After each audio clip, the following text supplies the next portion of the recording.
Hello, hello. Happy Friday. Welcome to our Friday Witchy Hangout. We do this every single week. We just hang out together, we share energy, we look into different aspects of our lives, and we're doing that here today. So, welcome. And a lot has happened in this last week, and I debated whether or not I was even going to bring this up because I'm not a person who likes to make political a space, and that's not at all what I want to do. But there's a lot of stuff that's been going on in our world, and I just wanted to maybe just hold a little bit of space for all of that. Hold on. There's a negative energy that's immediately coming in as soon as I clicked on. Hold on here.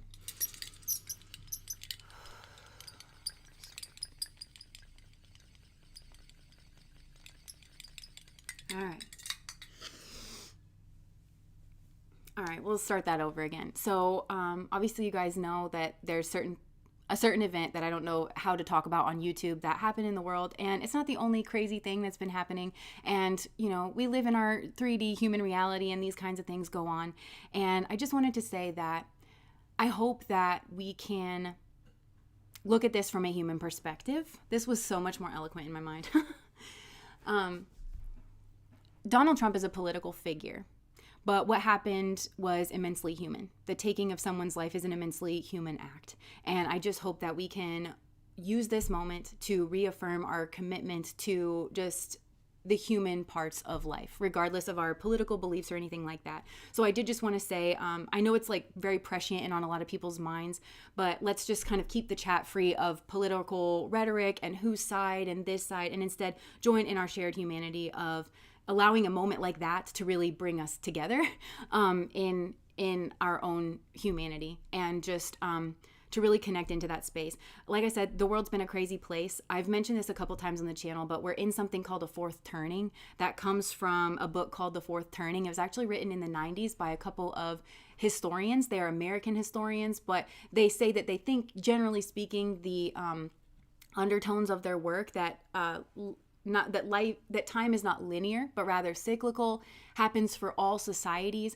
But we are in some kind of like fourth turning, which can be a time of immense destruction. And even like if there's all this energy going around, I just hope that we can unite our energies and pray that anything that happens for the highest vibrational good of all, in the sense that we can learn something from it, or again, like connect to our shared humanity. So this was very not eloquent. I apologize. But I just wanted to connect us together here in humanity, and just not everything has to be political. And I don't even mean like with the, who do you support and who do you not support? I'm talking about the agendizing, that political, bringing an agenda to the social realms of life. And this here, what we're doing is a social realm of life. Tarot is of the subtler energies. We talk about resonance with tarot. And in order to tune into the subtle energies, this is kind of why I wanted to address this, right? Because we are dipping into our shared energetic space, and I wanted to kind of reset and calibrate to be able to kind of tune into our own subtler energies, and to create a safe space where we feel like we can tap into the subtler energies. And part of that is honoring the social areas of life. I don't feel like every space should be a political space, or should have an agenda, or should have a flavor, or an overly opinionated attitude. And I hope that we can create that safe space here for all of us to explore our human experience and our shared humanity, and to make space for other people to do that here as well. So that's all I wanted to say. Okay. Truth rooted in love. All right. So with that being said, we are moving into the topic for this week. Messages from your guides, always helpful. So I'm interested to see what comes through. We have 3 piles as per usual. The first pile is this shapeshifter energy. That's pile number 1. Oh, pile number 1. And pile number 2 is the sword. Pile number 2 is the sword. And pile number 3 is the nectar. Pile number 3 is the nectar. And we do have an anchor card. I know some of you like to know what the anchor card is. The anchor card is a shared energy that comes through in every single pile. So this is not one of the choices, but the anchor card, in case you're interested, is the threshold. Powerful, powerful energy anchoring things. So again, we've got the 3 piles. Pile number 1 is on this side. Pile number 2 is in the middle. And pile number 3 is over here. All right, so do your thing with this. Close your eyes. You can place your hands on your heart. Allow your energy to drop. Find your center, centered in peace and calm. Take a deep breath, or a couple of deep breaths here. Allow yourself to connect with the truest part of yourself, the deepest part of yourself, beyond mind, beyond ego, beyond worries, beyond stress. When you're ready, open your eyes and allow yourself to be drawn into whatever pile or piles you feel most called to, keeping in mind that sometimes the way you find yourself to the correct pile and the correct energy can be a specifying message in and of itself, especially reading for so many people in the general reading. And it's always good to pay attention to how your intuition is working and just making sure everything's kind of online, right? So if you're drawn into these two, for instance, and then your actual pile was the middle one, as something to kind of pay attention to, because it can be a clarifying message of like, maybe something is blocking your intuition, like a way you think something's supposed to be, or you're drawn it, it could say like, well, my focus is here in life, but maybe it should be here. Maybe it's the negative space that I need to pay attention to. Everything when we enter this shared sanctuary kind of space can be a message if you pay attention. And I don't say that to make you paranoid or overly critical or logical, but just to connect with the immense communication and communion that you have with the divine at all times, and it can really be a beautiful thing. So, all right, moving into pile number 1, the shapeshifter, pile number 1. All right, let's see here. So interesting, expected. Okay. Oh, interesting. Okay, right away, this is coming through. So with the shapeshifter energy here and like being on this threshold, right? And then the cards that just came out, we have unexpected, surprise, unpredictable, shocking, and unusual. And then we have addiction, toxic, attachment, drugs, alcohol, and obsession. So I feel like there's an unexpected addiction to staying on the precipice here with this group. It's like you're feeling called, like, again, this threshold moment, you're called to take like a leap of faith. This is very much like a phoenix moment. Like I'm seeing that. And phoenix moments are always very scary and very intimidating. It's that high vibrational scorpionic energy. And a lot of times we have to pass through the other versions of Scorpio in order to finally reach that like strong phoenix energy. The other versions being the scorpion, which is the lower vibration of Scorpio. It's very tit for tat. A scorpion like hides, and then it wants to sting you, and it can sting to kill. I just heard that song Taylor Swift, Mad Woman. It's nothing like a mad woman. Does a scorpion sting when fighting back? It shoots to kill, and you know I will. So it's very vengeful, it's very wrathful, and it does it all in the name of protection, but really it is going on the offense, or maybe being offensive. So somebody here, maybe somebody that you're dealing with, or for some of you, this could be you. Maybe it's you when you get into certain situations, you feel backed into a corner or something like that, where you're justifying a negative behavior, you're justifying going on the offense as a form of defense when really nobody's like threatening you, or you're drawing attention to yourself instead of just letting the energy settle, or somebody else again is doing this to you. The next version of Scorpio is the eagle. This is kind of King of Swords energy for me, where it's like you're flying above everything, above the emotional space, because Scorpio, keep in mind, actually has a very deep emotion. So you could have been dealing with a person here like this, or you yourself could become this kind of person. And these holding patterns, these way of responding and reacting is actually a way of keeping you on the threshold, which is why we have the third one, which is the Phoenix, where you actually throw yourself, being the key word, you throw yourself into the fire. Of course, I mean this metaphorically. Please don't hurt yourself. And that is a transformative experience. So you'll notice in the other two vibrations of Scorpio, it's focus on the other, focus on the threat, right? The scorpion is like hiding and ducking and weaving. The eagle wants to rise above it and has like that strong eyesight that is trying to rise above problems and see them before they happen. And what's meant by this experience, this threshold moment, whatever you feel is, whatever problem you feel you need to evade, and it's kind of a shapeshifter energy. So maybe there's another message here of like whatever problem or problems that you feel you have, there's like a common root. It's really one kind of foe, or one, if you want to call it that. It's one kind of central problem, but it takes many faces or something. And I'm hearing it's like an ego thing. It's an ego identity, which is why you throw yourself, your ego's identity, the part of you that thinks it's you and that it can never move out of that box of how it should behave and how it shouldn't behave, right? Like moving out of that box.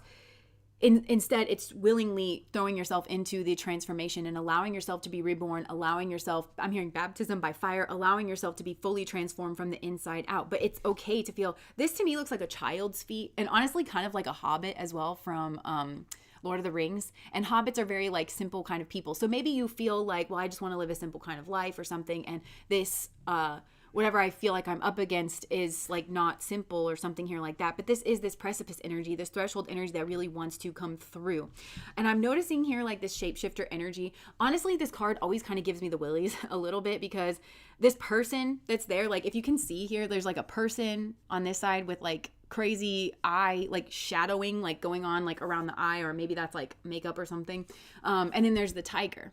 I just heard lions and tigers and bears. Oh my. But also like this snake skin to me always kind of looks like a wallpaper that somebody's like stripping off or pulling back. So this is talking about the snake energy, and the snake is symbolically and in astrological symbolism especially, it's notorious for being dual. You see it in a lot of like Mercury signs, or like a lot where Mercury is like, but there's always a duality with the snake, the high vibrational snake that's like very controlled and pushes the energy upwards through the chakras towards enlightenment, or dropping the snake, dropping it into like your root chakra and kind of staying there. And that brings to mind the symbolism that your guides have been consistently bringing through in a lot of these messages, which is that busted root chakra combo, root chakra ruling over our own power, our seat of power in the world, and our sense of safety and security. And I'm hearing the ego is trying to protect that in this case. It's trying to protect your sense of safety and security by keeping things the same, because the ego is limited. It's not God energy, right? It's limited and it's always on the defense. It's always reactionary, because you are an individual. We are all connected spiritually, but we are all individuals here, like on the earth plane. And so everything else is also an individual. And that's where like we have the bumping and rubbing. And so the ego is always kind of like on defense, even when it is offensive, and when it tries to go on the offense, it is always playing defense. And its version of playing defense is trying to freeze things, static, which is reminding me of trauma, because trauma freezes the brain. So there's some kind of freeze response is what I'm getting. There's some kind of freeze response. And I feel like potentially you have a shapeshifter energy that was sent to you to kind of point this out. So this could be a negative force or a negative influence that you're perceiving shapeshifting and sneaking around you, in the form of a person, in the form of an energy. I don't know, like it's always changing its skin or whatever. And it's kind of pointing out maybe like a vulnerability, or where you actually need to.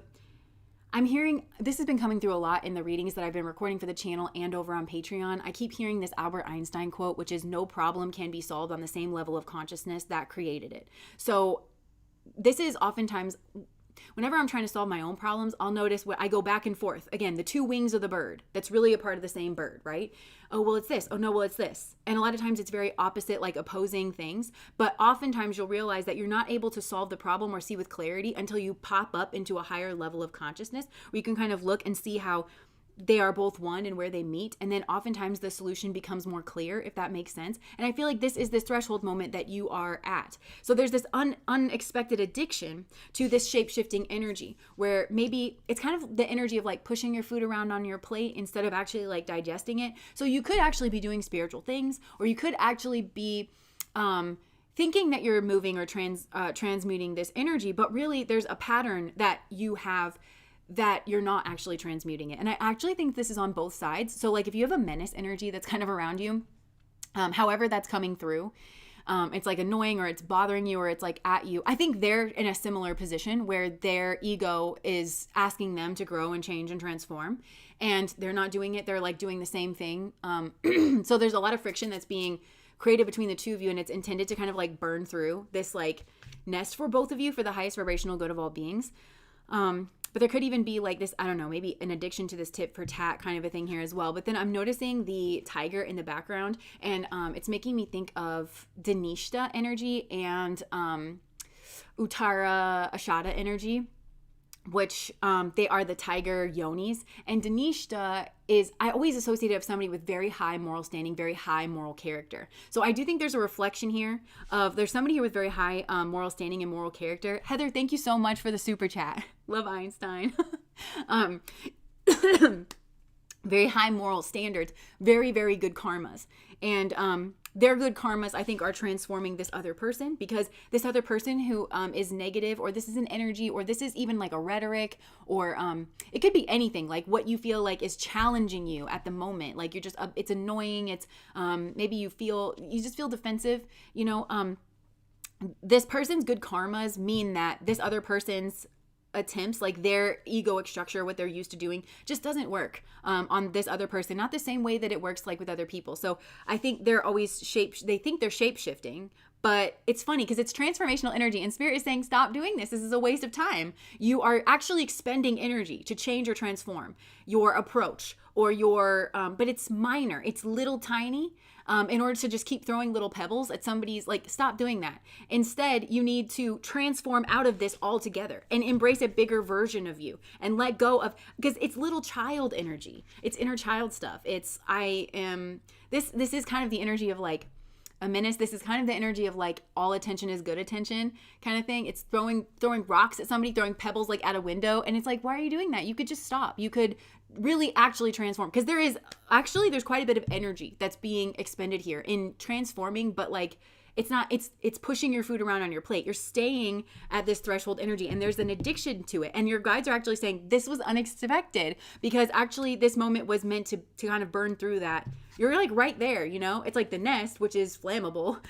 It's made of like straws and sticks and stuff. And then you've got the fire beneath it. It's like, this should kind of go, but there's a doubling down. There's like a, in that. And even this tiger energy, there's like really, really good fortune of transforming out of even, whatever blockage you feel like you are currently in here at the moment, which is not seeing the truth of some kind of hidden motive here. In staying in a comfort zone, or this other person staying in a comfort zone. But Uttara Bhadrapada, sorry. It's a boon energy for me. It's actually the building up of your good karmas and then the receiving of your good karmas in some kind of like blessing structure or something like that. And but it's something like breaking the mold in terms of communication, something here like that. The other message that's coming through from your guides, if you are a person who is this negative shapeshifter, so you're going on the offense towards somebody, and you are your ego is telling you that you are justified. It's like really riling you up in regards to that. You are being asked to stop. I think this other person has initiated their transformation, like this higher vibrational person, and this is how you're working with the positive side of things, because it's all like very straightforward. It's all up. It's not that scorpionic energy. It's not the backbiter. It's not like scheming around and then saying like, look, see, I brought that about. If God wanted to bring it about, it would happen in the light of day, right? So something like this has actually happened. And I think that they're saying you need to stop. You're going to hurt yourself. And there's something coming in. If you don't stop this now, something's going to come in and make you stop this, because the other person has already like started or is there, or maybe even completed transforming out of this. They're shedding their skin. They're doing what they're supposed to do. So you are now being asked to do what you need to do. But yeah, I just heard like dementor, kind of like an energy. Anything else here, Spirit? There's something really interesting or really exotic that's coming through, like once you cross over to this threshold. It's something unexpected, something surprising, like once you actually fully make this transformation.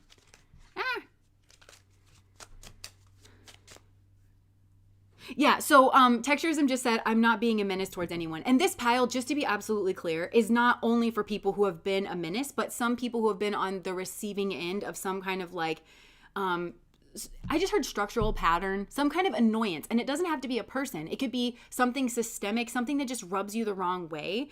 And you might feel like just rooted down in whatever this is. There's definitely a dual energy here. There's a higher vibrational energy and a lower vibrational energy. And I think for this higher vibrational energy, it's like the way that you meet this lower vibrational energy in other people, in systemic structures, and that's what's actually starting to mature. And that's what's actually starting to grow and change. You're going to kind of realize a certain way that you've been holding your energy energy, it's very like the number 4 is really coming through. It's like very much a square box. It's like very strong. It's very sturdy. It's kind of the energy of the emperor. Something here will change within you. It's not saying like that you are ever doing something wrong. It's just you're learning a new like higher vibrational way of being, a healthier way of being, where you are kind of unentrenching yourself here. But it requires this kind of like opposing force or you being rubbed the wrong way. Like it's just kind of, for some of you, it just is that like feeling rubbed the wrong way by a policy or by a system or by a conversation or by a rhetoric or something. But it might be chronic or it might be kind of like coming through. Yeah. Text message, communication, news, phone call, direct message. Oh, maybe to travel. Okay, so there's like this, again, this threshold energy. I feel like this is a part of the unexpected energy that might come through. This unexpected text message or some kind of communication about traveling, distance, boundaries, far apart, getaway. And it could be, or like even on the news or something here. It could, yeah, look, they're saying, we don't want to tell you too much, like with the mystery. We don't want to tell you too much. So there could be an opportunity that's coming in here. Once you change your energetic vibration, that's like really what this is all about here. It could be that somebody else here has done that, has moved or has, yeah, something here. I need a vacay. I'm traveling the 1st of August. Yay! End of my midlife crisis. Nice. Absolutely tired of running into the same. Oh my gosh. Oh, look, surprise. There's surprise energy that's coming through. And I just want to remind you, okay, and for some of you, okay, so this lower vibrational energy, which some of you are or partake in, and some of you are not and do not partake in, this surprise that's coming in, honor is better than honors. I'm telling you, like, this could also be some kind of distance or travel that comes in as a surprise, but it's negative and it removes you, like, from this other energy or something that you're kind of addicted to or like fixated on in some kind of way, in order to, again, like maybe put a barrier up or like a threshold. There's something here like that kind of negative communication. If you're on the higher vibrational side of this and you change your energy and you transform your thinking about this, I think what your guides are telling you is this energy will be moved away from you. You don't have to try to control their energy. You don't have to, you're not responsible for them. Like, just use this as some kind of catalyst. That's what I was trying to say at the beginning, where I was like, let's just use this for some kind of positive catalyst. Like, however that can happen, right? Because there's been a lot of negativity in the world. Like, how can we like make lemons out of lemonade? Like, we shouldn't have to, but here we are. So how can we like make this? And Spirit is saying, like, focus on yourself. That's what I'm hearing. Focus on yourself. That's I'm just hearing that's like the secret message of the phoenix. And that's what the difference is between the scorpionic energies of the scorpion and the eagle, is there's a focus outwards onto others as like avoiding problems, but they're saying focus on yourself. Heal or heal thyself, I just heard. And then the energy is going to transform around you, and vibrationally this energy is naturally going to be put at a distance. So your guides are either trying to let you know that potentially that's occurring because potentially some of you have already done this, and they're just letting you know, like, look, there's a barrier being put up, or I'm getting goosebumps. Like, I literally feel like the phoenix that's like potentially going through this transformation, where it feels like, yeah. And this has to do with honor is better than honors. And I feel that you could be honored in some kind of way. And somebody here, if they've been dishonorable, then I feel like, again, they're going to be made to see that, or they're going to be known for that, or something here. Okay, let's see. Anything else? Look, I'm moving on, and I think you should too. Yes, that's the energy that's coming through here. So your guides are saying that, like, we're moving you on from this, or we're trying to encourage that. So the other thing is, if you feel like you haven't initiated this transition yet, your guides are wanting to pull you away from this. Like, they want you to drop it. Like, I literally just saw a dog, and somebody was like, drop it. And like, they dropped their toy, you know? And now I'm watching you, loyal dog, like loyal friendship, right? Looking at Spirit, like, what do I do now? You know, and because it's like, drop it. And so their Spirit wants to back you up from the problem so that you can see it from a distance or like some kind of different perspective. And then I'm kind of seeing the dog like, yeah, I don't want to pick that up anymore. And then just like, you know, the dog is like going out in the yard or something. So they want you to drop something here. And in order to move on here, don't believe what you believe just because that's how they raised you. Again, so family curse, energy breaking, family patterns. Yeah, and one of them is, hold on. Okay, so one of them, it says stand your ground, don't cave in. And the other is we need to talk about this. So I think some people here, and this could be like the split that I'm seeing and like what's causing like friction. Somebody here could come from a family that's like, well, we need to talk about this. Like, we just need to keep rehashing it and rehashing it and rehashing it. And it's like, but we don't. actually. We need to talk about it as long as we need to talk about it. We need to revisit it so long as we need to revisit it. And once we, because talking has a purpose, right? We talk so that we can understand. And not just so you can understand in the conversation. A conversation goes two ways, or if there's 3 or 4 people involved, we talk so we make sure everybody understands it and everybody can move on from it, right? So I'm also hearing there's maybe a selfish person in the group that's like, well, I'm done with this conversation and I've been done with it 15 minutes ago. And somebody else is like, cool, there's 4 other people in the room. The fact that you can't see that is part of the problem. The fact that you can't see that, shocking, sit your ass down. You're here. You're supposed to be here. You can't see it. That's a problem, you know? So there could be somebody that's so like deeply entrenched in their own bullshit, or they think their issue is one thing and they're like, well, I get this because somebody else has been talking about their issue, but their issue is something entirely different. And again, with the scorpionic energy, the focus isn't on the self. Using the conversation or using relationships to focus back on the self. Who am I in this moment? What do I need? Where am I sitting? Where do I feel annoyance? Where am I bubbling up? I'm just so target.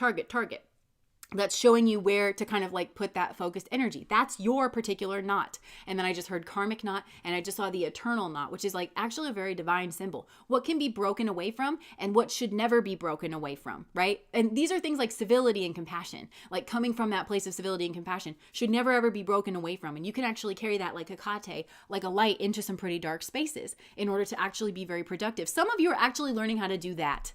You can actually solve the problem pretty well. Or maybe this is this energy that you feel like you're up against. Some of you, it's like, well, I can solve problems pretty well, but then the overall social hygiene, the overall playing nice with others, the overall making space for others. Because some of you are used to leading the pack. Or this is another energy that you are up against.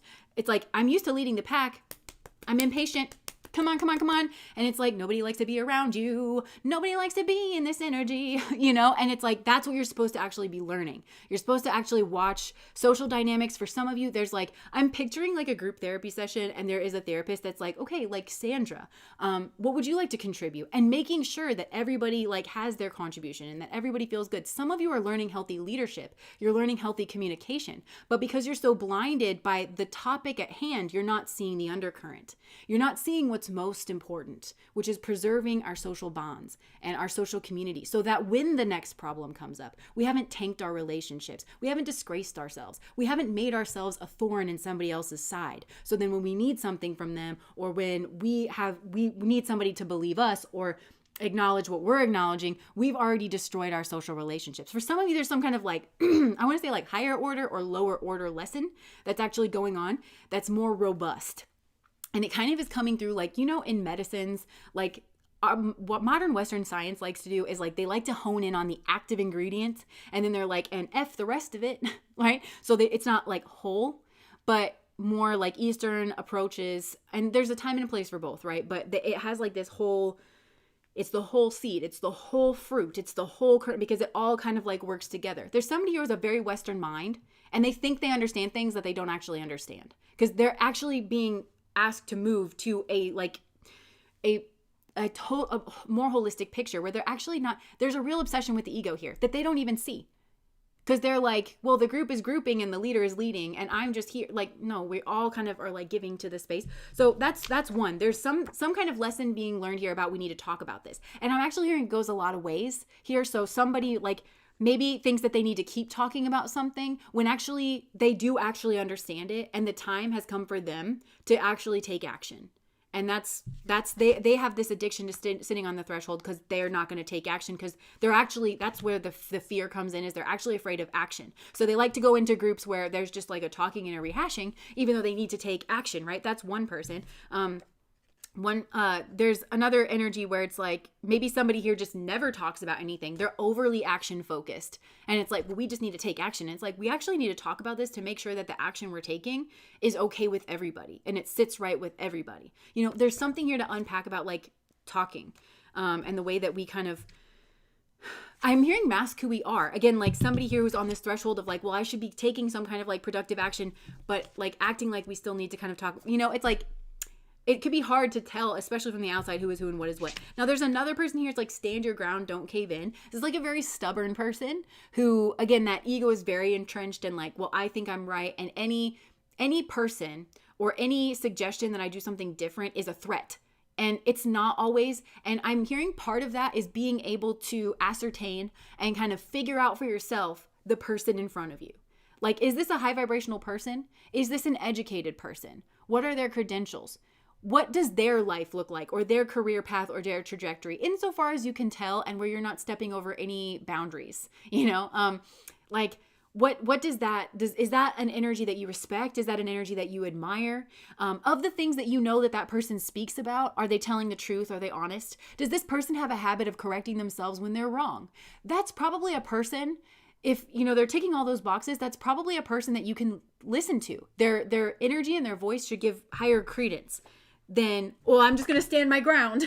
It's like, well, maybe this is a voice that I can listen to, versus some lower vibrational energies that honestly probably this person has been around, to be fair, that are selfish and maybe are like attacking. So there's a nuance that we have to be able to parse through. And I'm hearing that's the gifts of the other layers of Scorpio, because the focusing on the other has made you detail oriented. So you can't actually spot those other things. So even that part of the journey that you have outgrown, we're not putting things in giant black and white categories of like, well, this is forever wrong and bad and I'm going to condemn it. And this is forever good and positive and I'm forever going to condemn it. It's about tools. It's about understanding the tools in your toolbox and how to apply them, when to apply them, and when not to apply them. If I want to unscrew a screw, I'm not going to bring a hammer for that job. And just because the hammer's not for that job, I don't condemn the hammer and go, you stupid, and like throw it away. It's like, again, pointing back to the self. They're saying that's the Phoenix energy. The person using the tool, the person who should have a skill level to use the tool properly, doesn't in that case.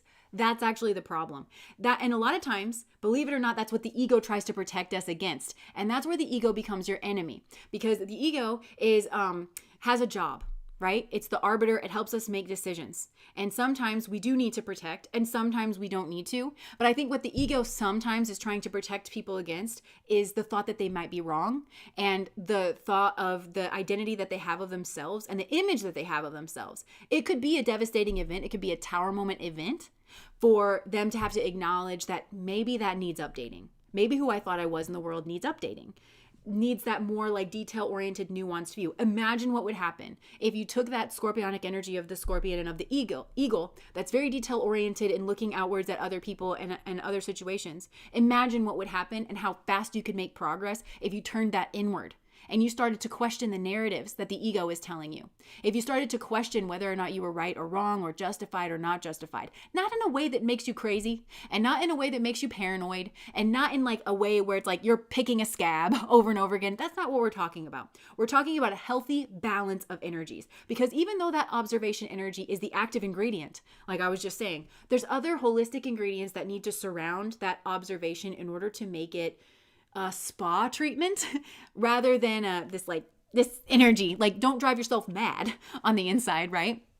Meditate, take care of yourself, give yourself self-love, tell yourself that it's brave and courageous to question your identity and how you've showed up in a situation, because it is.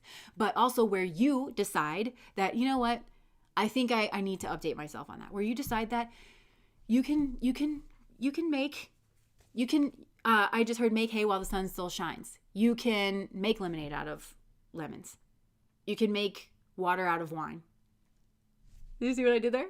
That was actually the healthier way. You can suck the poison out, and that is what is going to be immensely transformative, but that's what is actually required. So they're showing me Libra. Libra is so healthy. It is a mirror, right? Our Libran relationships, our significant one-to-one relationships. I feel as though this is a group where you have been analyzing your one-to-one relationships. And as a beginner does, we all have to start somewhere. And I'm not saying that you're a beginner in your skill set. I mean, whenever you started to observe yourself in this other person's mirror, like whenever you started this particular journey and you were looking at that, it's like, I think you were trying to understand this other person's behavior. And again, I'm seeing that split again of this shape-shifting energy. Somebody that really maybe threw you for a loop, somebody where you didn't understand their intentions. Right? There's a higher vibrational energy and there's a lower vibrational energy when it comes to this, I think. And some of you are being asked to examine that. And, but yeah, whenever that first originally started, you were focusing a lot on this other people. Why are they the way that they are? Why did they say what they said? Why did they choose what they chose? And some of you, and some of them, I think in doing that and trying to understand this relationship, you had more of that big, broad, expansive, open mind that gets curious and not judgmental, right? And I'm not talking about the energy of calling a spade a spade. When you've been curious and when you've explored and when you know what you're looking at, you call a spade a spade. See how there's a time and a place for every energy? See how that's important? But you can't skip the middle. You can't skip the processing. And you'll have this higher vibrational and lower vibrational energies doing the same acts. I'm calling a spade a spade. Well, I'm calling a spade a spade. And one person means it and is in alignment with truth and the other one isn't.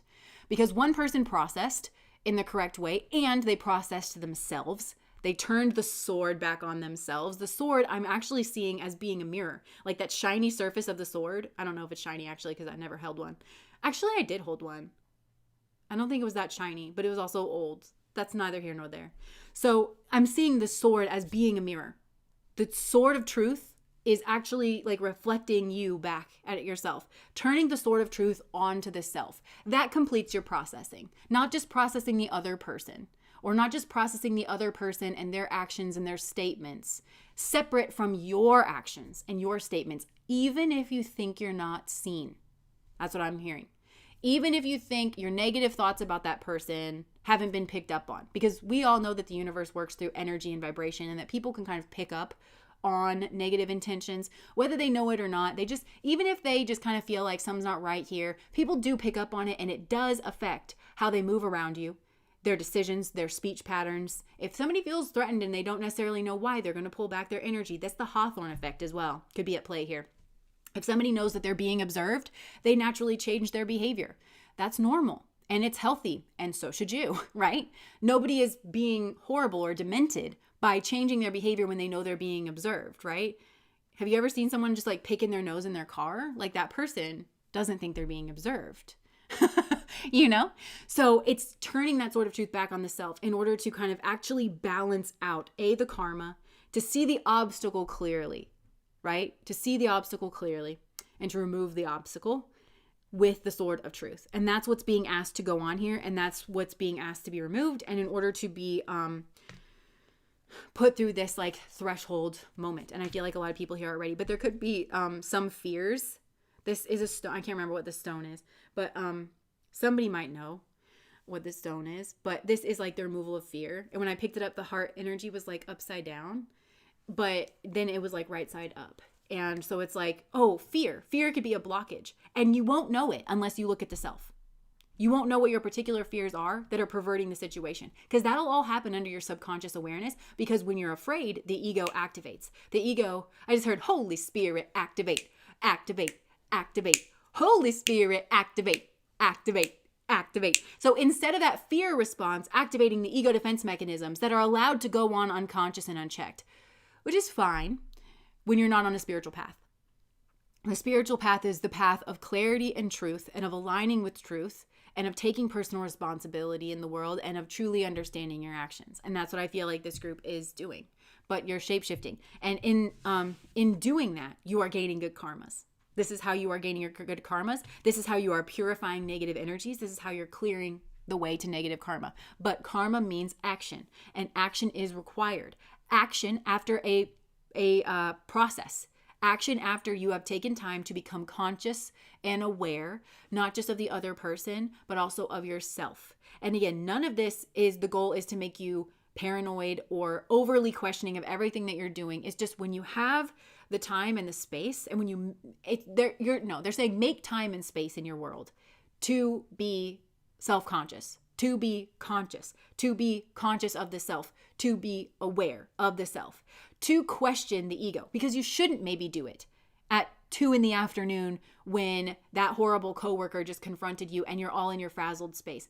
Maybe you should do it at 7 p.m. in your meditation session after you've gone for a run and taken a shower. Maybe that would be a better time where you would be more fruitful and you would be more safe to actually process and to ensure that you're not in a reactionary state. But once you've done that, an action, a pure action, right and proper action becomes clear. And then it is time to pounce, is what I'm hearing. Then it's time to take healthy action and to overcome the fear. And that's something that's needed to occur in this space. Now, I don't know if this is, take what of this feels like it's your energy and what it feels like is of someone else's energy, because for some of you, Spirit is letting you know that this is occurring in another person. Somebody else is made to see the error of their ways. and the lower vibrational nature of themselves, because I think somebody here is having to be confronted with the fact that they were just looking at you and they didn't consider their actions and how their actions affected your actions, because that's what it is to be a social species, right? Is we don't just, behavior does not exist in a vacuum.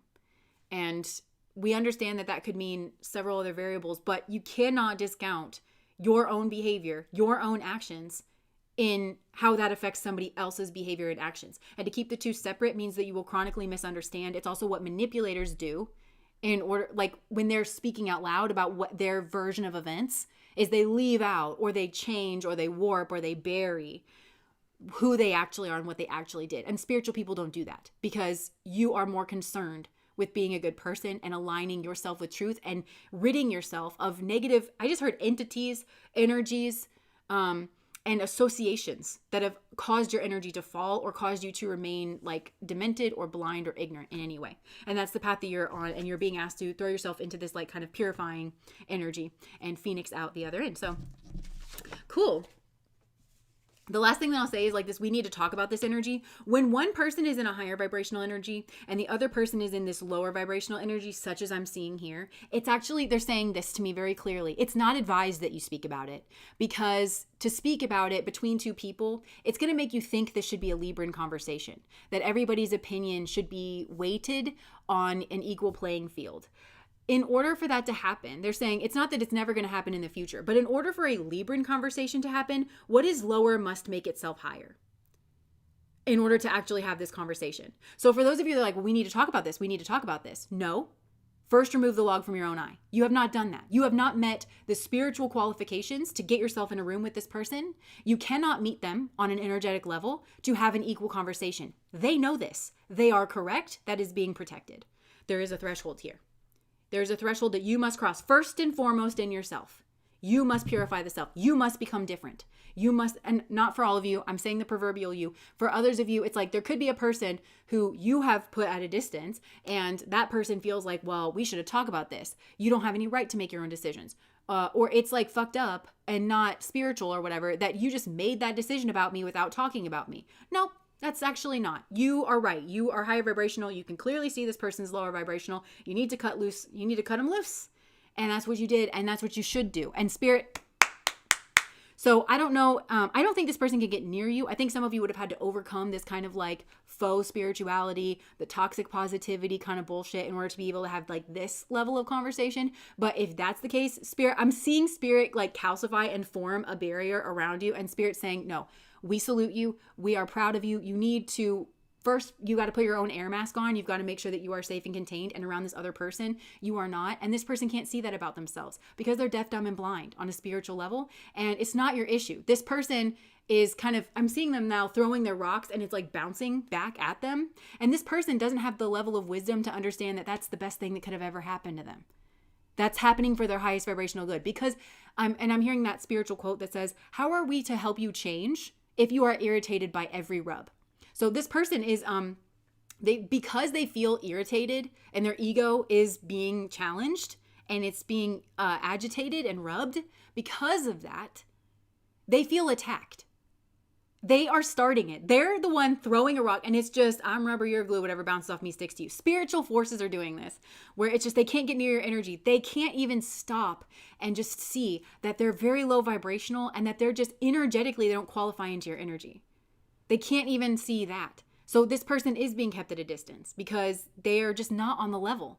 And it's not that they can't never, that they can never be on the level. It's just that there's certain things that they need to prove that they can do internally. This is very hermit.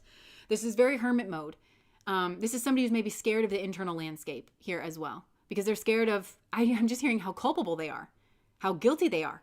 Again, it's like they're going to have to challenge their identity of like, I'm a perfect being and I'm saintly. None of us are. And people who think they are probably in the worst boat of all. So anyways, but they do feel a connection to you. And they feel like together we could do great things. But this is the kind of energy that's only going to pull your energy down. Because they feel like, well, you would rise my energy, but they would sink yours. And that's what you see. And you don't see things the same way. And this person's incapable of seeing like from the higher perspective because they haven't achieved the higher perspective yet. So anyways, we'll leave that there. We'll leave that there. They've got a pit imbalance. Actually, they literally might have a pit imbalance. Hot at the collar. Yes. We are flawed and beautiful. Yes. The Hermit card keeps coming up for him in random moments. You know what's funny is like, even as I've been talking to Spirit, sometimes I try to talk to Spirit using my tarot cards, and the Hermit card keeps coming out here as well. So for me too. All right, that was pile number 1. Hey, sweet hun. Sweet hun, love of my life. What's that? Did you perhaps make that coffee for me? Oh, no, I did. No, that's okay. No, that's okay. Could I trouble you for a seltzer? Yeah, I got you. Okay, cool. I cannot. Thank you. Oh, you're welcome. Okay, I'm glad that resonated. All right, let's just commune. Isn't this the cutest you've ever seen? I love this so much. You know how they say, oh, Tasha, thank you so much. You're here for the nuggets of wisdom. Masculines are going through ego death. Anyone else notice this? Interesting. This, you know how people say that crystals choose you? This was like my first experience of that, because like when I saw this in a shop, like I didn't even know why I was going into that shop. Like I honestly didn't. And I just like walked right up to the bin that this was in, picked it up. As soon as I touched it, I knew it was mine, paid for it, and like left. Like I didn't look at anything else in the shop. I just went right in and walked right up to that basket, picked this up, and I was like, this is the one. And then I just like went, bought it, and left. Isn't that crazy? Yeah. This was my first like real experience of that. Oh, you think it's serpentine. Okay, cool. Thank you for telling me that, because I'm going to look that up. Thank you guys for loving on my stone. I don't know how to free me because I can't distinguish my energy from his anymore. Yeah. And you know what? It's like, again, like when we're asking this, not that you can't share with our group, because we are a community and I love that we hold space for each other. But this is another thing where I feel like this, like meditation, actually like quieting the mind. And I'm just picturing you like crying and saying that to Spirit, like, help me. Like I can't ascertain my energy from his energy anymore, and actually spending time, untangling. I just heard part of that is empathy. I think you actually are very strongly empathetic to the point where this actually might be showing you a pattern that you have in your life with other people, that you often, I just heard quantum entanglement, but and you might want to look into that, but I just heard that I think I'm getting goosebumps. For some of you, this is coming through as a part of like maybe the message for the collective, because you think your energy is other people's. And for some of you, that's what this energy is trying to teach you, that you are not one with all beings, like in the same kind of sense. And learning how to, oh my gosh, I just heard this is invaluable for you. Learning how to disentangle your energies from other people's energies, and starting with this person for some reason, because maybe that energy is like very strong, but actually starting and working and knowing the tools and the process, knowing the way. I just heard knowing the way. Knowing the process. I'm literally covered in goosebumps. Knowing the way to disentangling your energy and how to tell your own energy is an invaluable lesson in the world. A lot of people have to hear how to empathize with other people, because sometimes that can be the harder thing to do. But there are also people who they so readily empathize with other people's energies that they have to disentangle themselves. And that's an entirely different skill set, but they actually need to be told to move in that direction, and they need to learn those lessons. And that's the Aries side of like that Aries Libra, and learning that it's okay to actually keep yourself separate. I just heard in many past lives, and I just heard codependency in your family dynamic and relationships. This has been encouraged in you, and this has been compounded in you in order to get like love or something, that you had to kind of overly identify with other people and their energy in order to keep safe. I just heard Keep Sweet, which is that documentary by not by Warren Jeffs, but like about Warren Jeffs and that whole thing. So I think in doing that, there's actually a lot of parts of yourself like that you think are your identity, like, well, I'm just very sweet, or I'm just very this, or I'm just very that. It's actually, I'm hearing connecting with, like, I'm seeing you pick up this sort of truth and like actually severing yourself out. We might actually, because I'm noticing the sword, this might actually be segueing us into pile number 2, but we'll see what we get when we get there. And actually like disentangling yourself, connecting with the inner warrior of this is mine and this is yours. And that is going to be an invaluable skill actually on your spiritual lesson, because I'm hearing you can go no further until you actually can distinguish yourself from a person. Also, these energies could be holding you back. Like I'm kind of picturing a swamp energy, and like, so I think if you start to disentangle yourself, you might actually feel shame. So you could have actually unknowing, oh my gosh, okay, I think you're actually very magically inclined. And I think unbeknownst to yourself, you have put magical spells around you to keep you kind of in a holding position where, because it's like, well, I'll never leave you because I love you so much. But it's like, that needs to kind of be worked through here as well. There could have been marriage vows in another lifetime where you've just given yourself so completely over to this person or to another person. And all of that needs to kind of be worked through. It served its purpose for the time. Again, we're not demonizing this, and don't hate yourself and don't hate your past self, but it served its purpose for the time. But now it's also good, the disentangling of that. You are also going to become very conscious of another side to yourself. And you may actually have, like, if you look in your shadow energies, it may actually be a lot of those Aries qualities: stubbornness, leadership, aggression, standing up for yourself, being an individual, being independent. I just heard, ask yourself how it would feel for you to say no and hold your hands like this in a group full of people that were all collectively of one mind. And you saying no and just looking them right in the face. How would that make you feel? And if you had to hold that, for 30 minutes, like somebody who's getting their doctorate degree, who has to like defend their thesis, but it wasn't a matter of like convincing. It was just a matter of, no, I will not budge. Like that tells you like where to kind of like go. And so they're saying, see, this is what we mean with the targeting, understanding like where your fears are coming through and where you're kind of throwing your hands up and going, well, I don't know how to do it. You don't know how to do it because the way that you usually go to solve your problems, that you're overly strong in, which I think in this case for you is Libran. It's, oh, let me think about them. Let me consider them. Let me be very diplomatic.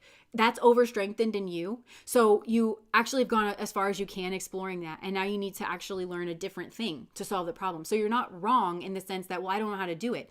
You don't know how to do it because the thing that you're trying to apply to solve the problems isn't the solution to the problem. Does that make sense? It's a different energy altogether, one that you're afraid. And I just heard it's an action. It's an action, maybe. Maybe you just, I'm literally seeing you grab the sword and just cut through it. And like, I think you're afraid to take that step in whatever way. And that's fine, but that's the threshold for you, I think. They're saying like, look at that threshold. Like why you're afraid to like cut that. But this is a curiosity about the self now. Okay, so I just heard twin flames and I heard that like, okay, well, what happens if I cut this, da-da-da-da-da-da?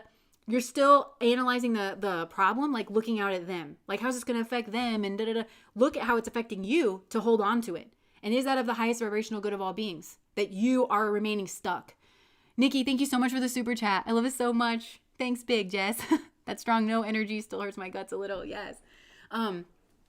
Because in focusing on them, like, well, I don't want to hurt them. It's beautiful. It's very noble. But you're hurting and you're ignoring that.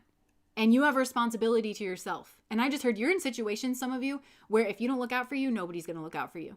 And that needs to become readily apparent because I think that person's choosing themselves because where are they? Who are they with? What decisions have they made? It's imbalanced, right?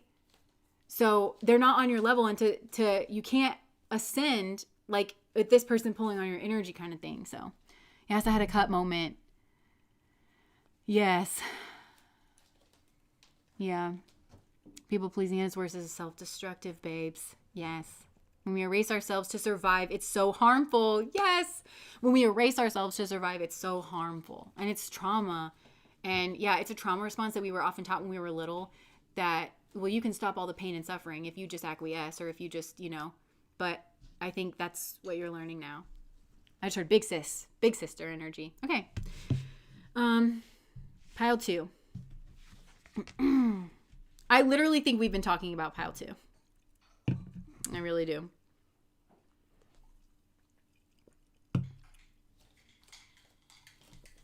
Sorry, I'm just trying to like sink into this energy. Oh my gosh, she got a coffee. Look at all these gifts that just came to me after I completed the pile number 1. That was a surprise. Someone could surprise you with a coffee, with a sparkling water. Well, it doesn't hurt to ask either, does it? Oh, it doesn't hurt to ask either, does it? Alex just said that. Mm-hmm. Oh my. Okay, so we've already been talking about pile number 2. Hopefully Alex can find that in the timestamps. I'm so sorry, honey love. All right. Okay, so yeah, like definitely picking up the sword of truth here.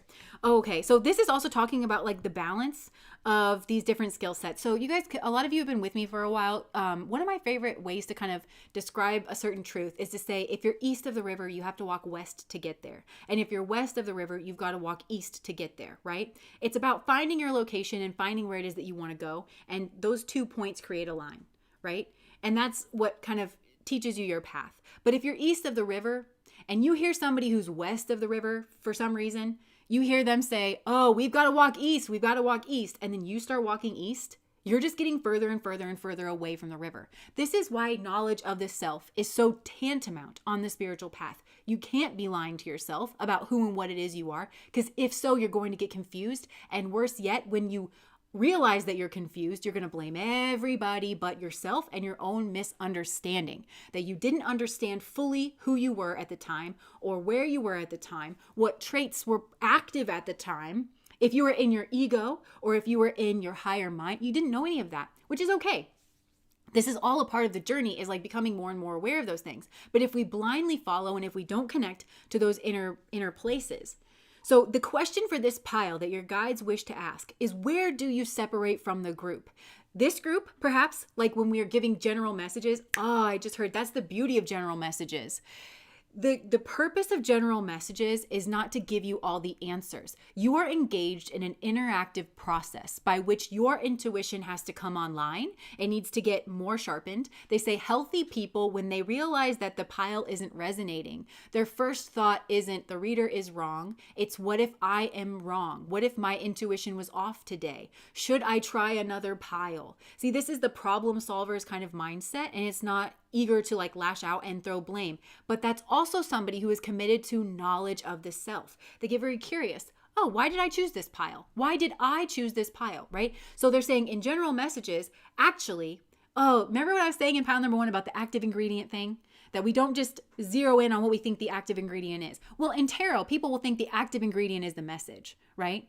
And maybe it is. I don't know. There's nothing stopping it from being the active ingredient. But there's other things going on around it that bolster that and make this actually a divine spiritual experience. And a lot of that goes back to knowledge of the self, knowledge of your own intuition. Like I was saying before, intuition, when we're talking about intuition, we're talking about resonance. Resonance is a subtle energy. It's not the same thing as confirming our own biases, right? And in order to ensure that you're not confirming your own biases, you have to sidestep the egoic mind, the ego that so often can become an enemy. Ramana Maharshi, my teacher, right back, y'all.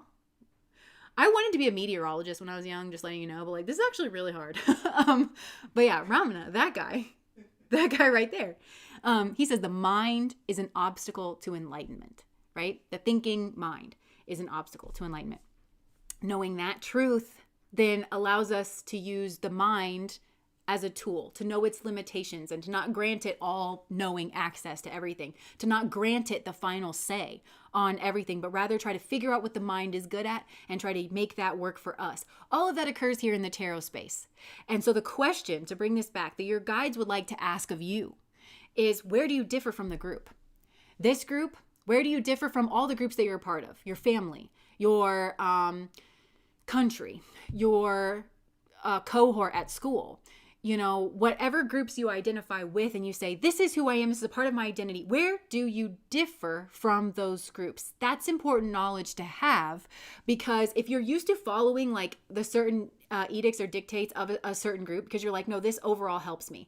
It's like the yin yang. There's going to be that little dot of white in the black, or that little dot of black in the white, that you have to become aware of. And you're like, oh, no. I go over here now I sort myself out over here. And I actually need to do something different. That's somebody who's turned on. That's somebody who healthily belongs to a certain group, but maintains their sense of self. See how it's a delicate balance here? This is what your guides wish to ask you. And I think there's something here as well that has to do with your approach to life, or like skill set or something. Because I'm flashing to a conversation that my husband and I were having. He said something. He was watching like a comedy special or something, and the guy said something like, well, yeah, I mean, it was run by hippies, and hippies aren't good at running anything, plus they're selfish. And we were laughing because we met at like a hippie community kind of thing. We were like, it's so true. They're not good at running things, plus they're kind of selfish. So but that like led us on this whole rabbit hole where he was talking about, like, we ended up talking about like manifestation and how there's in certain like anarchy and like certain points of government and stuff like that rely too much on the moment of spontaneity. Like, it's just kind of leaving things up to chance. And I think for some of you, this is kind of linked in with manifestation, of like doing that manifestation work, but then not having it connected to the actual like place in the ground. Because we were talking about how like, it's like trust in the Lord, but tie up your camel. And so I do think like with the sword energy, because it's like, this to me is like the manifestation in the spiritual side of things, which is true, but it's like only part of the truth. And you have to nestle it in here with like this sword energy, which is doing the work. And I'm hearing shadow work here as well too, because we are constantly manifesting, but a lot of the manifesting comes from like your subconscious mind, and your shadow is definitely a part of your subconscious mind. Oh my gosh. And they're showing me a twister now, like come out of this. And I'm hearing like from that movie Twister, where it's like, it's going to be an F5, like, and they don't know it's there. Like, they're like, no, it's already here. Like, everybody get underground, like, and they start like running. Like, I'm seeing that occur with your manifestation. But you don't even necessarily know. Okay. So I think this is actually a hopeful message. Please don't misunderstand is what I'm hearing. This is actually a hopeful message that sometimes, not all the time, but sometimes some of like the disasters that like kind of arise are of our own choosing is what I'm hearing. I was like, of our own choosing, and our own, like it's a manifestation of our own fears, or it's a manifestation of our own shadow traits that we are refusing to embrace. So we kind of call to us the exact tumultuous situation that's going to have us confront those things. And it's not like you're doing it on purpose, and it's not like you're even doing it to learn a spiritual lesson. It's just happening through this manifestation process that we are all partaking in.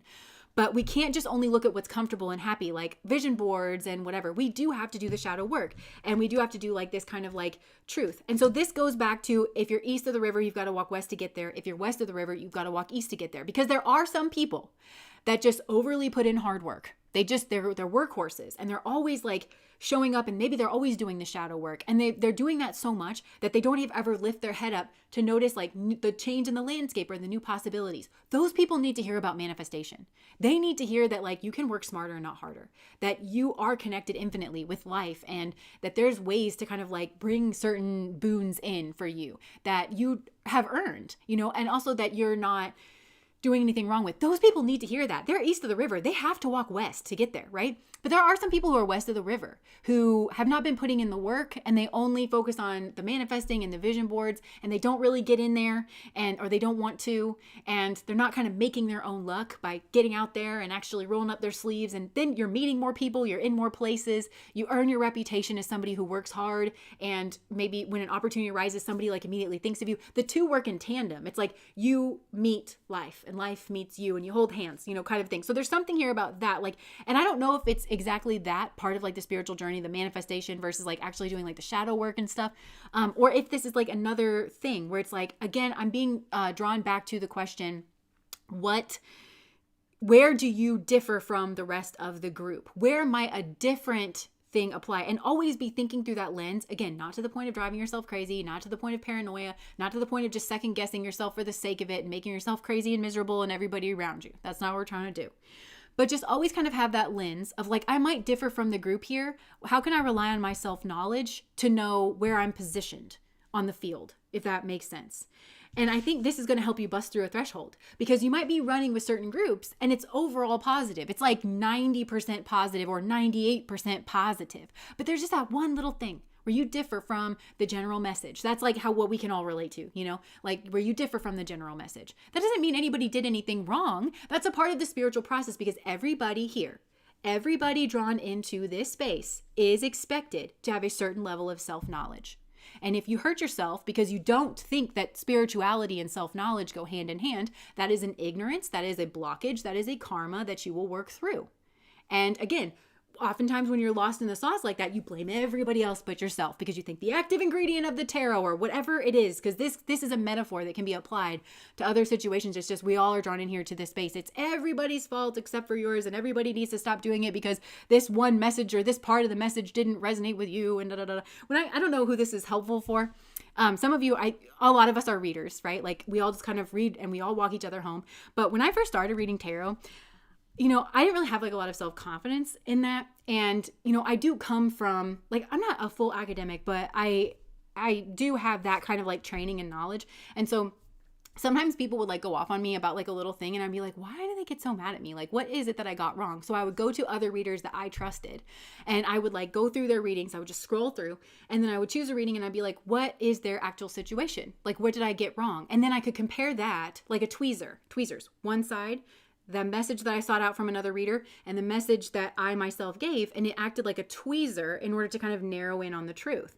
And I would say, oh, they're upset because it's this and I left this out or whatever. And it would help me to understand, and it would help me to better my craft, and it would help me to better understand like people's own like internal process. But then the thought crosses my mind now that if I can do that for a total stranger in order to try to do my own processing, like why can't they do that for themselves?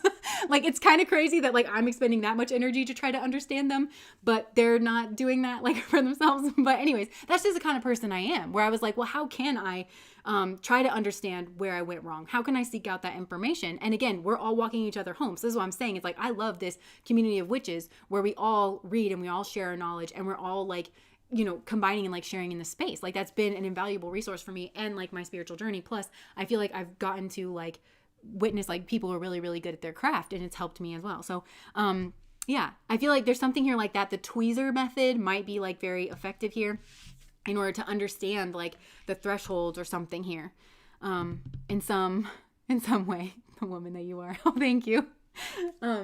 Yeah. So look, and feeling certain things out and exploring that curiosity from both sides of the lens. Oh, I get it. Okay. So it says, I feel a connection to you that I can't explain.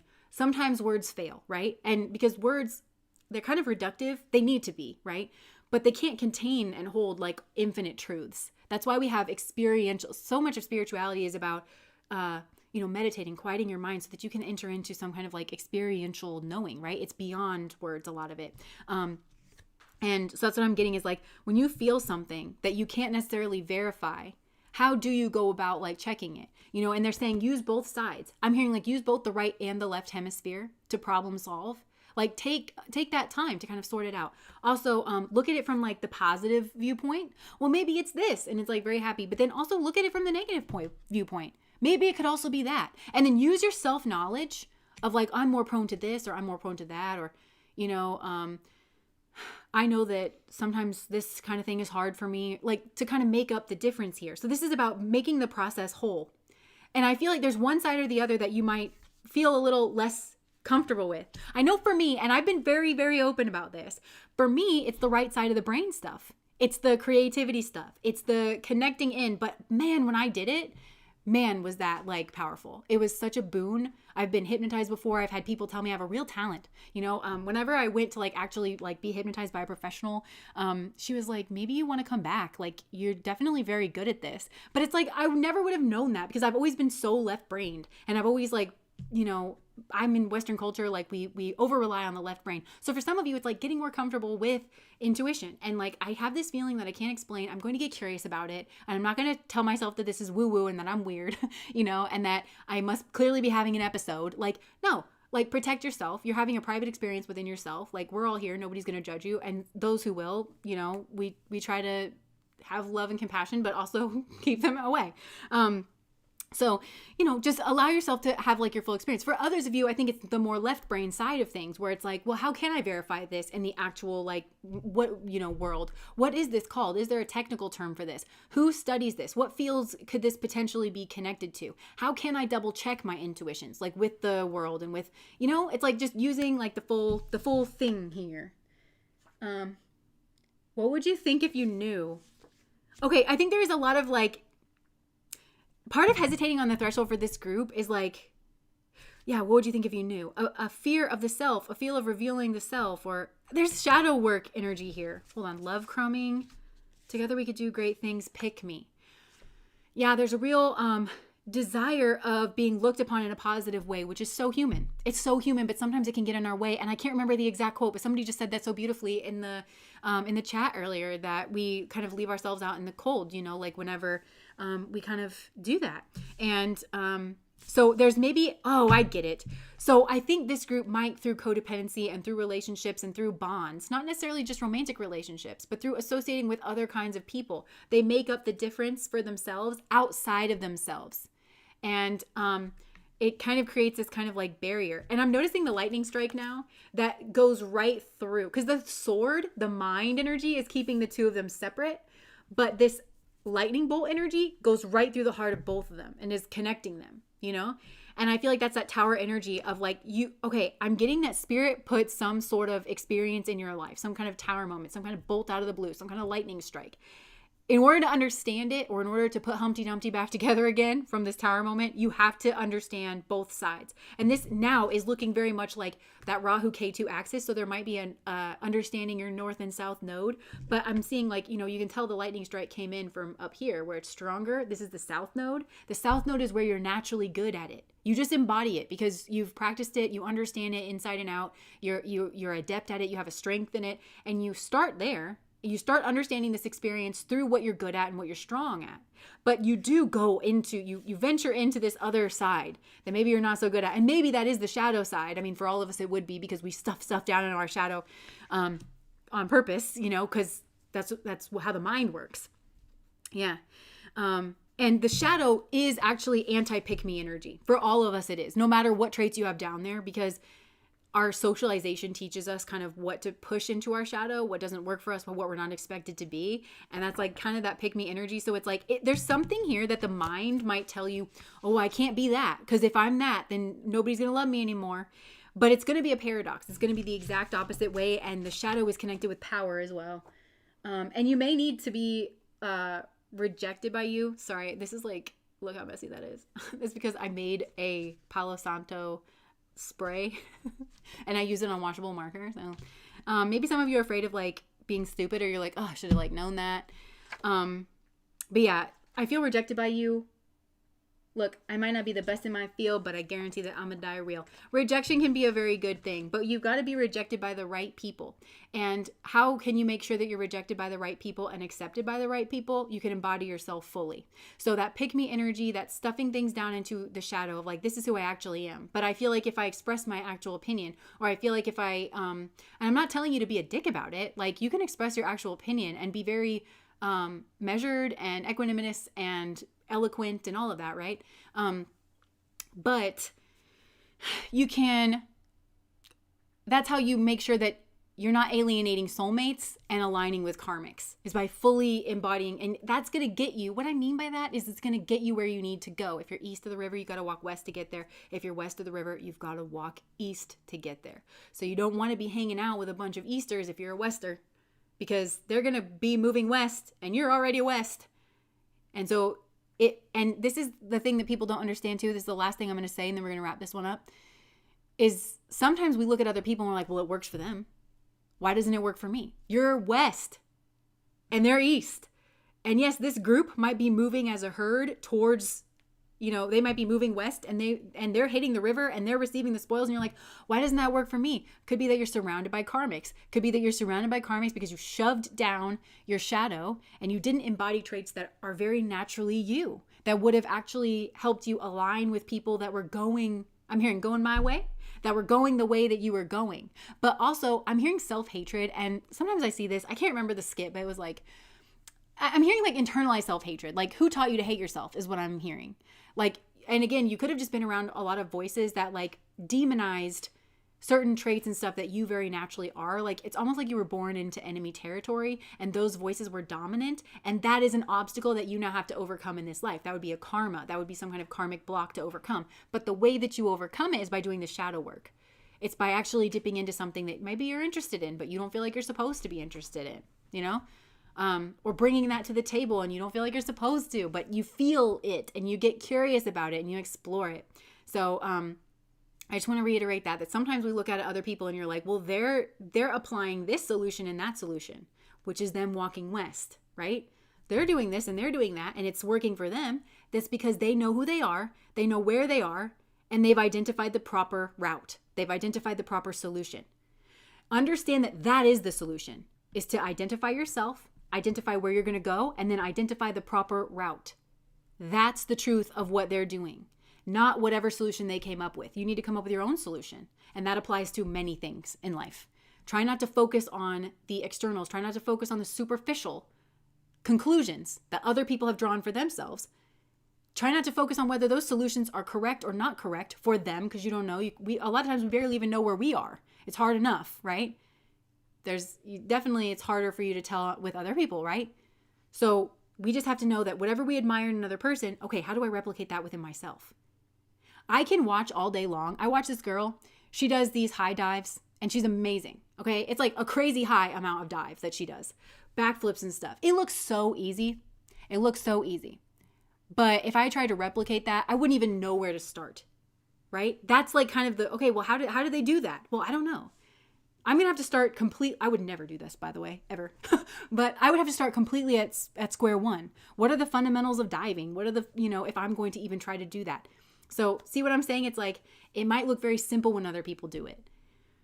Because they've figured out the process, they're very practiced at something, and we can draw inspiration from that. But then it's like, okay, how do I replicate that for myself? What does that look like for myself with my own self-knowledge? All of spirituality will point you to your own self-knowledge.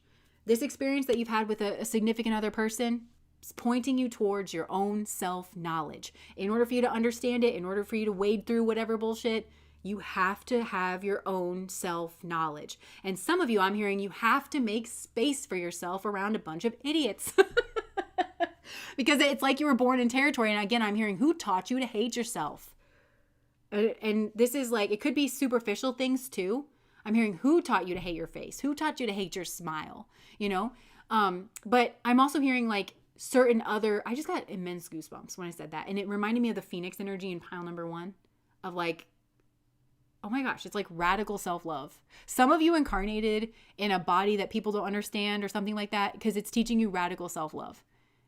Where you're like, no. I remember in my religious studies classes, there was a girl that blew up on Facebook because she was standing in line at the airport. She had a turban wrapped around her head and she had a thick mustache. This was a woman.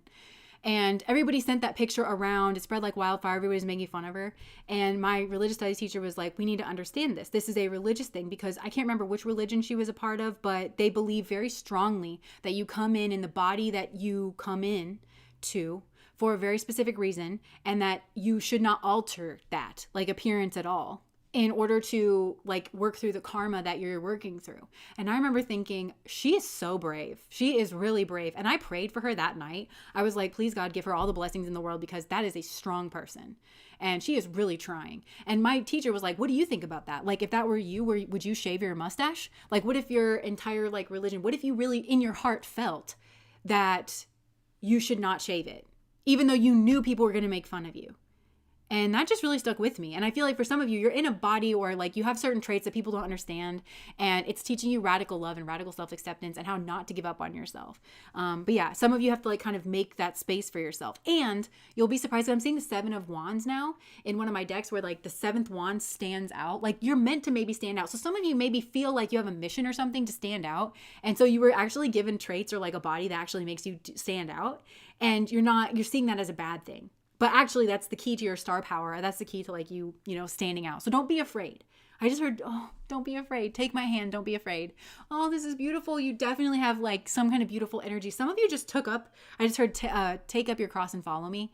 So some of you just picked this up. And then immediately when you did that, I just felt a very strong, like loving, this feels ancestral, like just your ancestors. Oh God. And for some of you, it's literally the radical act of you just saying, I'm going to love my body. I am determined to love my body. And like that, your ancestors gave you your body through your genetics and they all just literally surrounded you and like start hugging you. And we're here and we're going to walk you through. Beautiful, beautiful. So that's what I have for you guys. Pile number 2. Oh, such a pleasure to read your cards. That moved me. Okay. Getting comfy in my bubble suit. Oh, stand out from a Goofy movie. I love that. I love the Goofy movie. Just also watch the Goofy movie. Your guides want you to. I just added that in there. They don't care. You can watch it or not watch it. But it's an underrated movie in my opinion. You want them to watch it too. I want you to watch it too. Let's all watch the Goofy movie later. We have these neighbors that remind me of Pete's dad in that movie so much because every time we walk by their property, you know how like he drives the RV? Like Goofy and Max, when they go camping, they just have that one like tiny little tent. And then Pete and his dad like roll in and the RV like cuts down all the trees. And then there's a bowling alley that goes out one side. There's a pool that goes out on the other side. Like it's crazy. Like we have people that live near us. And every time I walk by there, they have a new gadget or a new outbuilding. It's not even a very big piece of property. It's kind of comical. They've got a pig or they have an above ground pool. They have an in ground pool. They have several tractors and gazebos and stuff. Like, why? They have over a dozen accessory structures on a property. It's crazy. That's less than 4 acres. And every time we go by there, there's like something different. It's honestly comical, but it always reminds me of Pete's dad. They do have a good Halloween decorations, though. Mm-hmm. They do. They have like a giant skeleton. Where can you get a compassion stick? If you Google on the machine, prayer wheel, just look up a prayer wheel, and then you can find some pretty good ones, like from monasteries and stuff. Yeah, this is actually a really old janky one. It's perfect. I know. Yeah. I'm not belittling it. That's like one. Making a statement of fact. Alex has so many spiritual artifacts. Like, so many. That was one good thing, too, about, like, living in a spiritual, hippie kind of community is, like, weird things just kind of, like, come to you. Like, my Shiv beads that came to me, Alex gave those to me. And they were kind of, like, broken and busted up or whatever. The Rudraksha beads. And he was like, these traveled far and wide in order to get to you, finally, here. I want to give these to you, like... And somebody had given, like, one of our friends had given them to him, and he picked it up when he was, like, in somewhere. And, you know, it just, I love stuff like that where it's like, I didn't buy that. It just, like, weirdly found its way to me. And it just, like, is so much more potent and powerful. I don't know. Yeah. Okay. Yeah, I would just look up prayer wheel, and then there's lots of them. There's lots of different, like, designs and stuff, too. And you might have to oil it, like, whenever it comes. Okay. Cool. Let's just rose water around. I just heard Mother Mary, Mary Magdalene. Mother Mary, Mary Magdalene is the nectar, is what I just heard for pile number 3. Okay. Messages from your guides. Okay, I really feel that you are strongly... Oh my gosh, look, we were just talking about the prayer wheel and Rudraksha beads. This card is the nectar, and you can see on this side... around the white part of it, that's like the prayer beads, and like reaching towards like the lotus flower and some kind of prayer beads. Okay, the first thing that I'm getting is that there are tools that can help you reach these kinds of things. Because I'm seeing this hand over here coming from the darkness where some of you are reaching towards enlightenment. You're reaching towards the nectar. You're reaching towards the Amrit. You're reaching towards like some kind of like the peace that passes all understanding is what I'm hearing. Like you're trying to connect with God and like spirit. And I'm hearing there are tools, there are guides here to help you.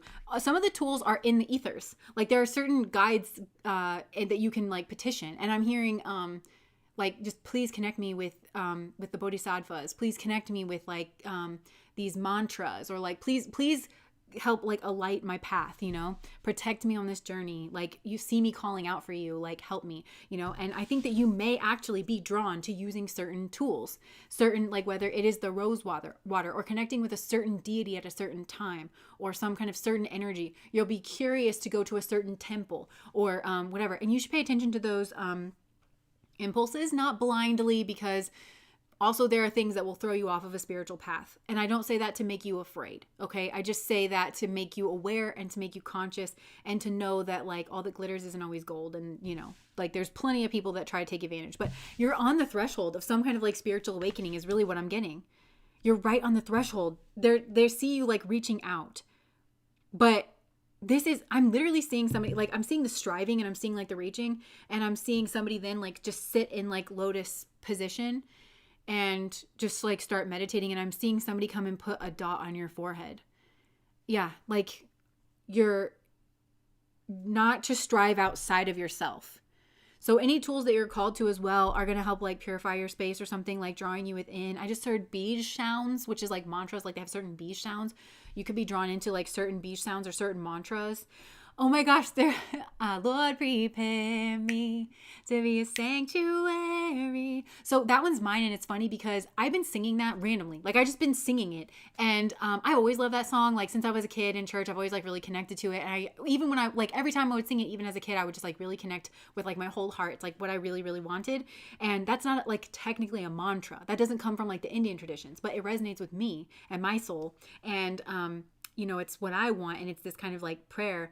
And I just heard prayer will go a long way. Or like, again, mantra to me is a type of prayer. Spell work to me, it's a type of prayer. You can call it whatever you want. If you want to pray just like, you know, having a conversation style, or if you want to put your prayers in rhyme and say it 3 times, like it's the same thing. Mantras, it's the same thing. But I do think that there's certain prayers, like, I don't know why I'm telling you this, like the Lord's Prayer, Our Father who art in heaven, hallowed be thy name. Like, people have recited that for so long. These mantras, people have chanted those since like time immemorial. Like, you know, there's probably monks chanting a certain mantras in temples right now.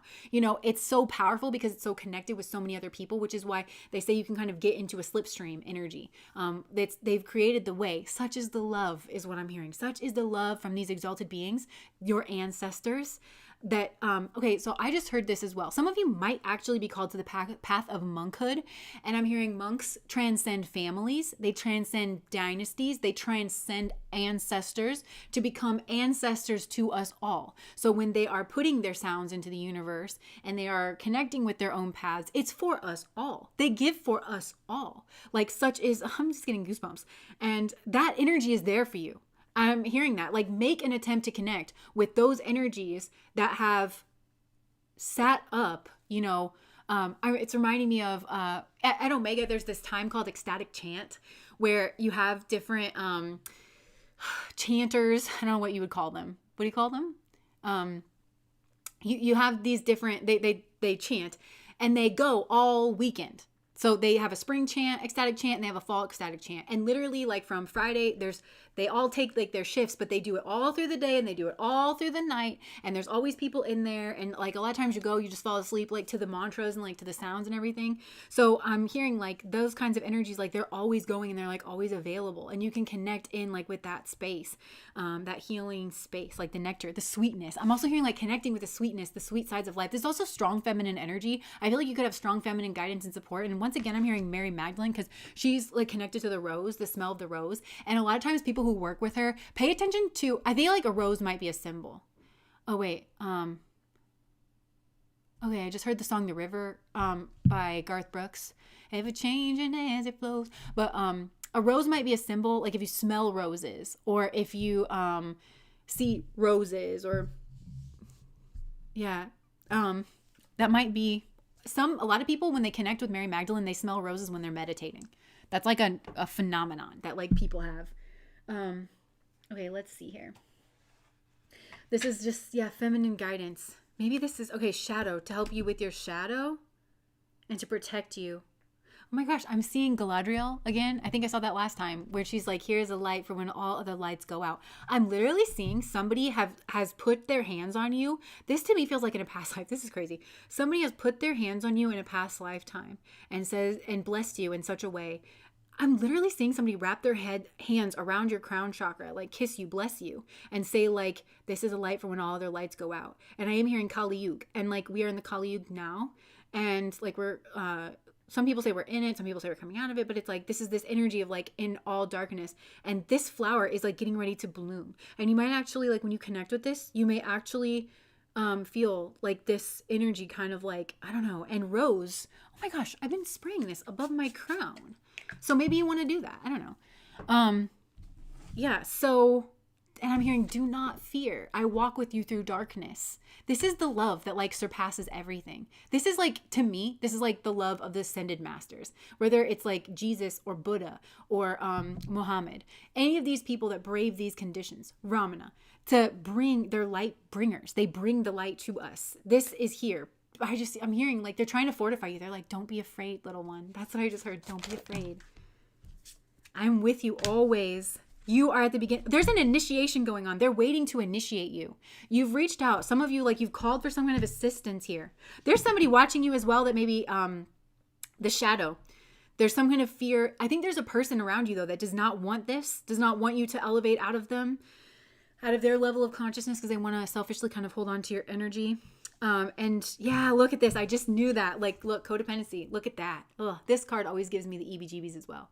Because it's, and it literally says codependency at the bottom, 8 of hearts.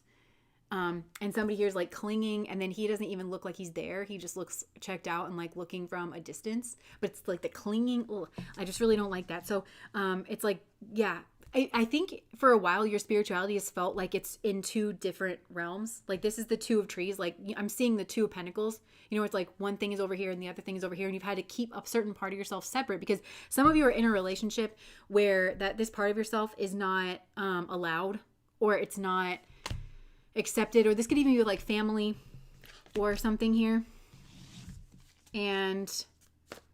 But there's something blooming inside of you, something that remembers itself from like past lives, times when things weren't so dark and like the energies weren't so hard to see, times when you were not associated with karmics and when you were around your soul family, your soul family, and things were happy and in the light of day. Something was put in you to help you advance, to help you grow. Oh my gosh, and you can connect with this to help you move past the threshold. And I feel like for this group, the threshold is codependency. It's some kind of like love relationship that's not built on actual love. Somebody here is clinging to another person. Somebody here is like checked out, but they find that relationship to be strategic. And it's all this, you know, I'm seeing the red, which is like passion energy. It's anger energy. So it's like all those volatile emotions that masquerade as love. But I'm also getting, it's that busted root chakra energy. So there's something that I'm literally getting a lot of past life energy here. There was like, I'm seeing one tribe taking over another tribe or something like that. And in the trauma, this is a trauma bond perhaps as well. In the trauma of that, the root chakra is busted up. And that's how this relationship was formed. I just heard by enemies, formed by enemies in order to mislead, or in order, like these two people make each other weaker, something like that. Oh yeah. And it's like a betrayal energy here as well. So you're overcoming this. You're overcoming, like walking through the Kali Yuga. And there are things that we learn from doing this, but there's something here that's like been,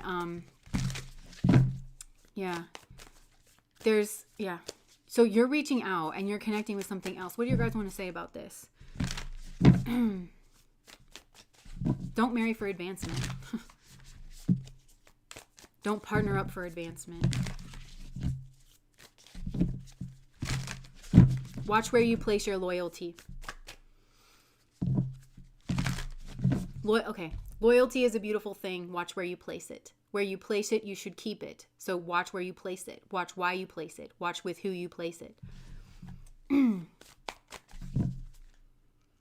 Look, the teacher, guidance, and then Ace of Trees, abundance. So I think some of you, they could be sending you a teacher in. Your teacher is joy, I just heard.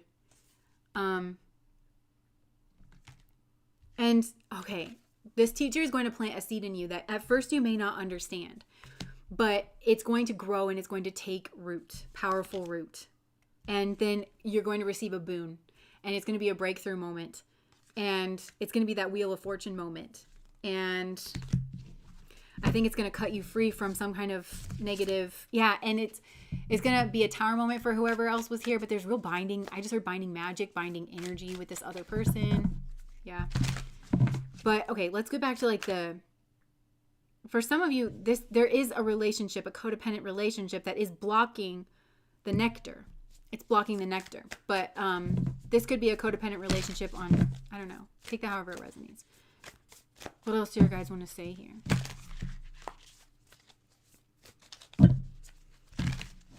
You're closing out a karmic cycle here. You reaching for this light, you reaching for the nectar and having like a spiritual experience is closing out a karmic cycle here. The retreat. I feel this group, honestly, it wouldn't surprise me in the slightest if some of you were not called towards the cloth, or called towards like literally doing like a meditation retreat, or like finding a teacher. I really actually, okay, my teacher is dead, for instance. Like he's not in the flesh. Okay. And some people's gurus are like that. Yours may be in the flesh. Okay. Or I just got goosebumps. So you literally may be called to sit at the foot of a teacher here. You want to be careful. There are a lot of charlatans, and you need to kind of know yourself first.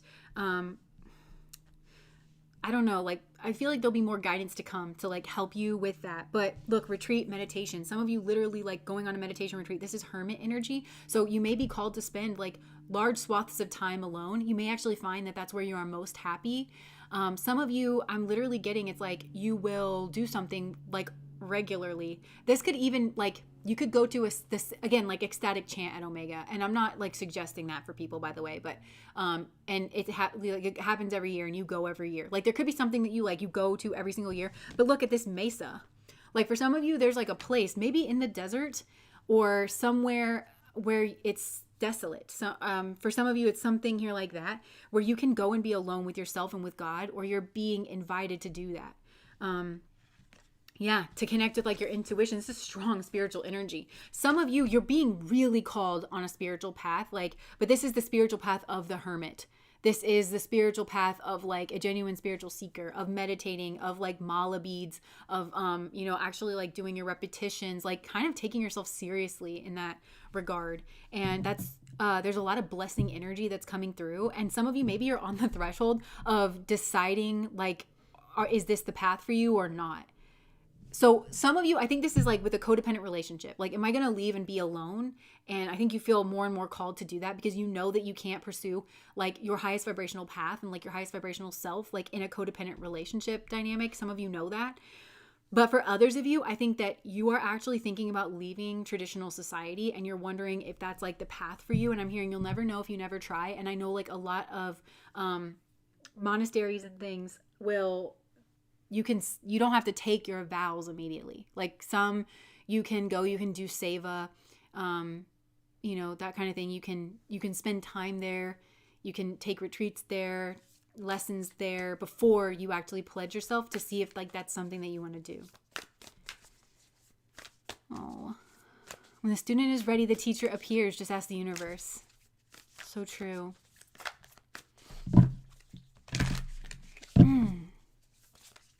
Yeah, it's so interesting because like as we've progressed through these messages, there's some people who are saying like these things in the chat, like I can't get in touch with my higher self. I can't this, I can't that. But it's like, I'm asking, have you tried? Have you seriously even tried? For how long? What did you try? And I'm seeing somebody write in a notebook, like a scientist, testing a hypothesis. Like, so I just heard, okay, your hypothesis is I cannot get in touch with my higher self, right? And hypothesis always make me think of like the if-then statement. If I try this, then I can't get in touch with myself. If I try, so they're saying reframe it like that. Instead of saying I can't get in touch with my higher self, because our words do carry meaning. But like they're saying, instead of saying that, saying, if I do this, can I get in touch with my higher self? ? And then like test that. If I do this for a certain period of time, almost look at it like an experiment, and just like a scientist, you can do research to see like what knowledge is already there of like getting in touch with your higher self. What are the technologies that the sages and stuff like have left us? Because there's so many different kinds, there's so many different kinds of meditation. And I'm hearing you might not have tried the right one. I just heard transcendental meditation, but transcendental means to like go beyond meditation. Oh, okay. So I don't know if you meditate. You actually might be a meditator, but it's beyond meditation. So you might be focusing on meditation and your focus is on the meditation. Meditation is the act and you're supposed to transcend. Meditation is the vehicle through which you can transcend. So it's not the goal. I hope that makes sense. Like, so when you're meditating, it's like you think I am meditating and this is the goal. Not that you're actually thinking that, but you're like, instead of getting yourself into position, doing the things that you need to do as a meditation. And then I just saw little flaps in your head open up, like just, and then just, and like once you kind of get yourself set in that position, then that's when things open and then you can transcend that meditation, if that makes sense. And I've only done it twice, so I'm not at all like an expert. I know like Drew that I had on my channel. He is like prolific meditator. My husband used to really meditate a lot. Often, life just kind of happens. We've been really busy and stuff, but Alex actually might know some things too about like meditation, but don't focus on the meditation as like, oh, this is the act and I'm doing the thing. Like instead, the meditation is teaching you how to get into that slipstream. Does that make sense? It's kind of like when you do a sport. Like I used to play volleyball. And so like when you serve the ball, they recommend that you have a certain routine that you go through over and over again, right? So I used to bounce the ball 3 times. I used to smack it down, twirl it, and then set, and then toss the ball up. And I did that every single time to get me ready to actually go through and do my serve. So it's that muscle memory. That's what meditation is. It's just that like muscle memory so that actually your body can set, your mind can set, your intentions can set so that something else can transcend through. It's about like the transcendence. I guess this is part of the message.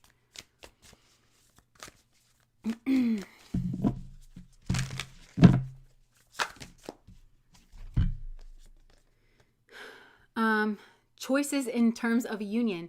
Interesting. 4 of Hearts, depression. Okay, I'm getting this like with the Some of you, this is very much playing out with like a higher level soulmate and like some kind of codependent karmic energy that you maybe mistook for love.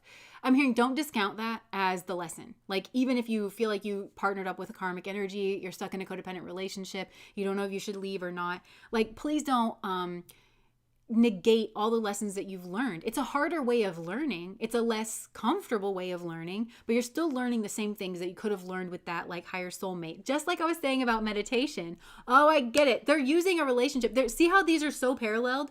Just as the function of meditation, or like the purpose of meditation, shouldn't be your primary focus. For some of you, this relationship has been the vehicle through which you've been learning lessons, but don't focus overly on the relationship that you're in or not. This is not to tell you that you don't need to take the actions that you feel like you need to take, if you are in a codependent dynamic, to make sure that that's no longer codependent, to get the help and the therapy that you need and, whatever. Or if you feel like you need to exit that relationship, that's not negating that, because if you've learned the lesson, then it'll fall away kind of thing. But the same thing that I was saying about meditation applies to the relationship. Don't focus on meditation like it's the goal. It's just the process to get you to transcend.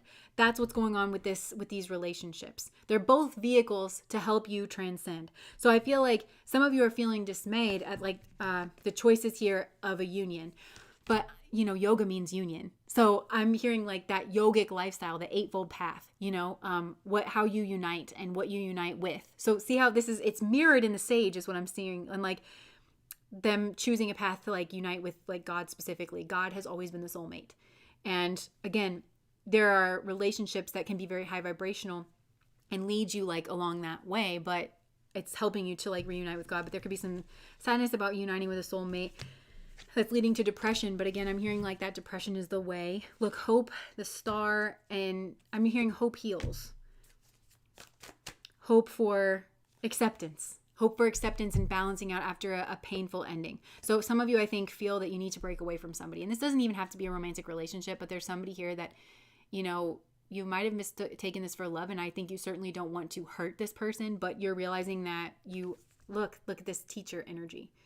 Like this is the temperance energy. This is becoming the sage, But you've got to accept, and I'm hearing the serenity prayer. God, grant me the serenity to accept the things I cannot change, courage to change the things I can, and the wisdom to know the difference. For some of you, I feel like that's like your beach sound. That's your mantra. God, grant me the serenity to accept the things I cannot change. And really like going into that prayer and that poem to understand it. Yeah. And distance is healing as well too for somebody here. And the universe has put the blockages in your path for your highest and greatest good. And if you feel blocked off from somebody or even from God sometimes, I'm hearing those blockages, like the obstacle is the way. So you not just saying like, well, there's a blockage. That's just the truth of it. Oh, there's a blockage. The blockage is permanent. No, it's not. Nothing's permanent.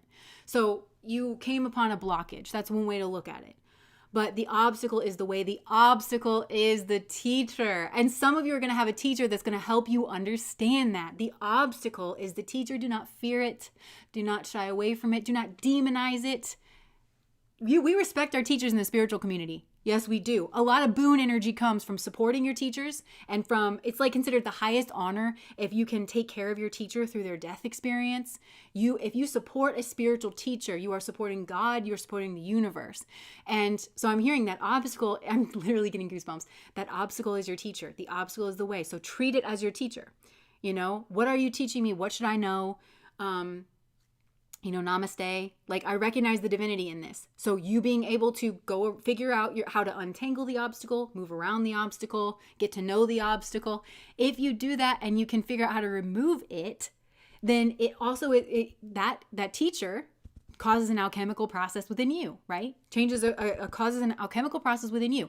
So then when you go after what it is that you want, that you felt blocked off from, whether that is a person or a relationship or a goal or spirit or whatever, you have changed and you are now the person who can actually attain that goal or actually sustain that relationship or actually take monk vows, right? Like you have to become that person. And so there's some obstacles here in your past and the goal is not to make you depressed. That could be a genuine experience that some of you have, like you feel lost, you feel depressed, but let's switch that mindset to the obstacle is the way, the obstacle is my teacher. It's put there for my highest good, for someone else's highest good. It's making sure the way is clear for the people who can like go forth on that path. Like, does that make sense? Ace of Angels, wisdom. So this is the Ace of Swords. The truth awaits you is what I'm hearing, but Two of Angels, balance. So Two of Angels and the Ace of Angels. This is the Ace of Swords and the Two of Swords. So there's a blockage here, and then there's the truth that kind of like cuts through this blockage, right? And yes, that's the Three of Swords energy, so it might like hurt your heart, but the Three of Swords for me is Saturn and Libra. Saturn and Libra is highly karmic. We experience our karmas and our blockages in relationship, whether that's to the divine, to other people. In relationship, those obstacles tend to show up, right? And I love that the Two of Swords is called balance in this deck. So it's balancing out maybe your needs and someone else's needs. There's a balancing process. The blockage is causing a balancing to occur. Isn't that beautiful? Because the Two of Swords energy for me is Moon and Libra. Moon in Libra and Saturn in Libra. So we've got a Moon conjunct Saturn energy here as well, which is emotional defensiveness. And the karmic energy is pointing you towards the Moon. The Moon in Vedic astrology is the overall mind, not just the problem-solving mind, but the emotional mind. Again, putting together the mind. Fears, illusions, cycles, understanding that everything changes. This too shall pass. Everything in life moves through a cycle. Again, I think I'm hearing impermanence. Maybe this is a group that needs to meditate on impermanence. There's Buddhist meditations on impermanence if you want to look that up. Nothing lasts forever. Trouble doesn't last always. The blockage will move. It will move. Naturally it will move, or you will figure out how to get around it, and all of that is good. All of that is the alchemy. It's the point. It's the way. Right? Some of you are looking at the relationship, or you're looking at the goal, or you're looking at the step, and you're saying that is the obstacle, or that is the goal, but you've got to connect with the process, and that process will help you cross this threshold. So this is a group that I think is very aware of the barriers to enlightenment, to understanding, to the peace that passes all understanding, barriers to a certain relationship, barriers to ending a codependent relationship, very aware of those barriers, but the obstacles are what changes you. And I'm seeing somebody hop through on rocks like through a river. Maybe for some of you, this is like an unfolding process. Well, I got to leave a codependent relationship. Hop to the first step. That's going to free me up to be in hermit mode. Hop to the next step. Because I'm really scared of being alone with my thoughts. Hop to the next step. Figuring out how to do all these things, right? Is like hopping to the next step. This is the path. Some of you feel abandoned by God. Well, I'm just confused. This is just an obstacle. The path, the way, see how I just... Step one is leaving the relationship. And when you do that, then you can take step two, which is learning how to be alone with yourself and your thoughts. Now that you're alone, maybe you can save up money to go on that vacation that you wanted to go to, on that meditation retreat with that certain teacher. Hop to the next step. Now you're learning sophisticated meditation techniques that actually align with you. Hop to the next step. This is the path. What do you mean you don't see the path? Couldn't be any more clear. You just don't like how the path is being shown, but it is necessary. That's what I'm hearing. You just don't like how the path is being shown, but it is necessary. And for some of you, this path challenges your ego, because your ego thinks it should get everything at once, and that it should live in Candyland, and that anything else makes it victimized, and it doesn't think it should be victimized. And what the ego is actually saying is, I don't think that I should ever be challenged. But a lot of times on the spiritual path, the ego does get challenged, and it is the way forward, and it's what we need for our highest and greatest good. And so the path is definitely being shown to you. You just have to adjust how you're looking at things, and how you process things, and how you understand life, and how things unfold in life, because it is shouting it to you. Again, this kind of goes back to the ego doesn't like to think, maybe I'm processing this wrong. How else could I look at this?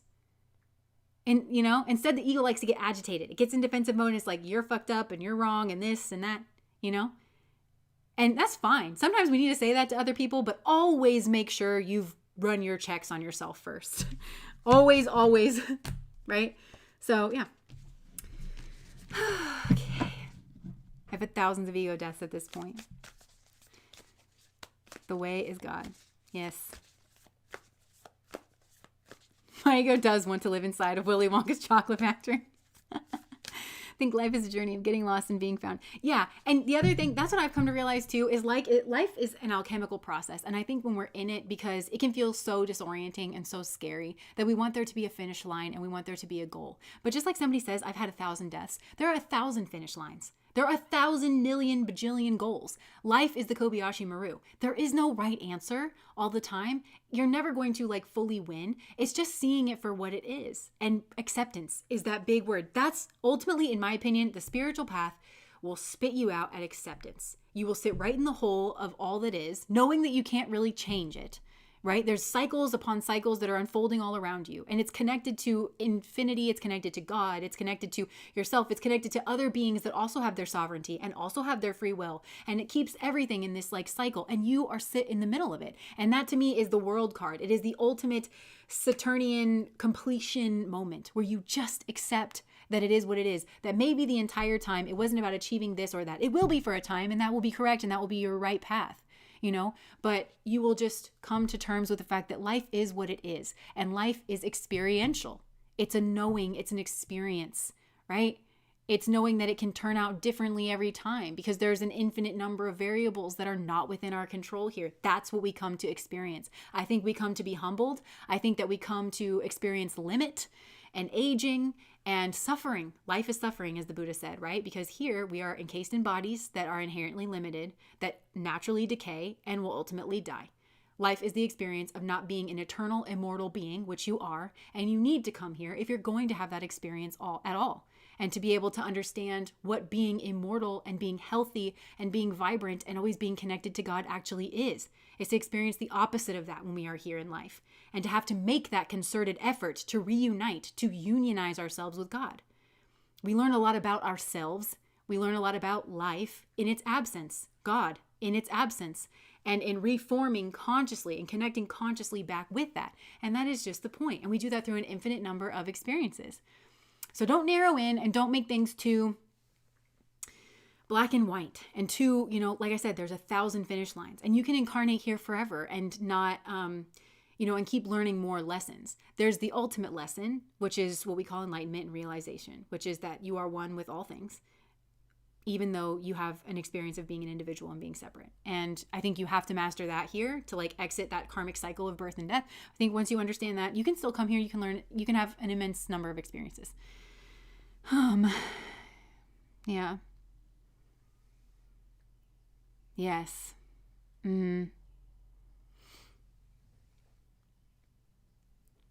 Yeah. Nice. Feels like life is passing you by. Listen and follow as well as we can. Yes. Please know I don't want to come back, right? I am so excited to get a brochure. This is how I plan on my death going. I'm going to just cross over to the other side into like a bubble of life and immediately enter a spa. My guides are going to be like, welcome, we'll process later. Here's a brochure of all the other places that you can go. You can be a unicorn over here, except for everybody likes to hunt unicorns. So maybe I don't want to be that. You can be a marshmallow fluff over here for a while. Like, I just want to know, like, I'm ready for my vacay. Like, where can I go? All right. That's pile 3. That is pile number 3. Hey. Sorry. Let me just have my coffee here.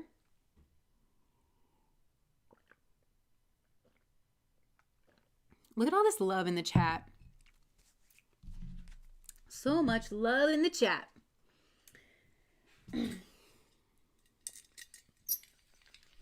Oh my gosh, I agree. Andre 3000.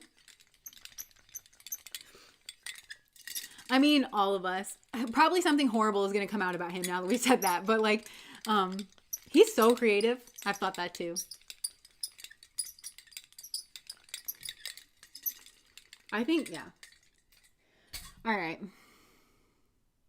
He uses sound healing in his music. Do you know that for sure? Are you saying like you feel healed by his music? Or did he say that that's part of his process? He's a Gemini, I'm pretty sure. You want to study and use it in your music too. Nice. I saw this guy. He does music, and he was talking about the 432 hertz frequency to like use in music. That might be something for you to look into. Frequencies. Cat. Everybody wants to be a cat. I used to want to be a cat so bad when I was a kid, and I would have to go to school. I would just see my cat like. I'd be like, oh, you have the perfect life. All right, so let us move to the general messages. You went to school with his and Big Boy's kids? Whoa. Somebody said we were all Schrodinger's cat. Our informal fire signs. Well, I have a lot of fire in my chart, so I'm sure that comes through my Gemini for sure. Wow. Okay. Sorry. Sometimes, like, this is part of the live experience. I need to just kind of chill before I jump into something else. All right, Spirit. What general messages do you have for the group? You guys are going to die when you see this. Vacation. It says vacation. I'm having deja vu right now. Vacation. And it's got this kite and a fish. Dealings or relationship with a man. Someone is trying to come between you and a friend or something you want. Major challenge to overcome. Compliments from an admirer. Deep personal strength and peace that assure all success. So I don't know if some of you are dealing with a man that is trying to put a wedge between you and someone here, and it's been exhausting for you to deal with, and Spirit saying like vacate. Or just if you're on vacation, maybe be aware of a man that's trying to put distance between you and something you want. This could also be God or Spirit. And as somebody who's spent time in a spiritual community, please do not go into these places naive. There are messed up people there, just like there are anywhere. A lot of people go to spirituality in order to prey on the weak, is what I'm hearing. Spiritual people are not weak, but they like to take advantage of like kindness. But also some people are running from their problems, and like they try to. It's the difference between spiritual bypassing and genuine spiritual transcendence. Because spiritual bypassing is using spirituality as a way to bypass your problems, to a way to bypass the world. The world isn't inherently evil. The world contains a lot of lessons that if we ourselves meet it with the right energy, that is oftentimes our spiritual path. But some people want to run from themselves and the things that they struggle with in life. So they go to like a spiritual community or something in order to try to outrun their problems and to bypass their problems and to not have to face their problems. There's definitely those people in spiritual communities as well.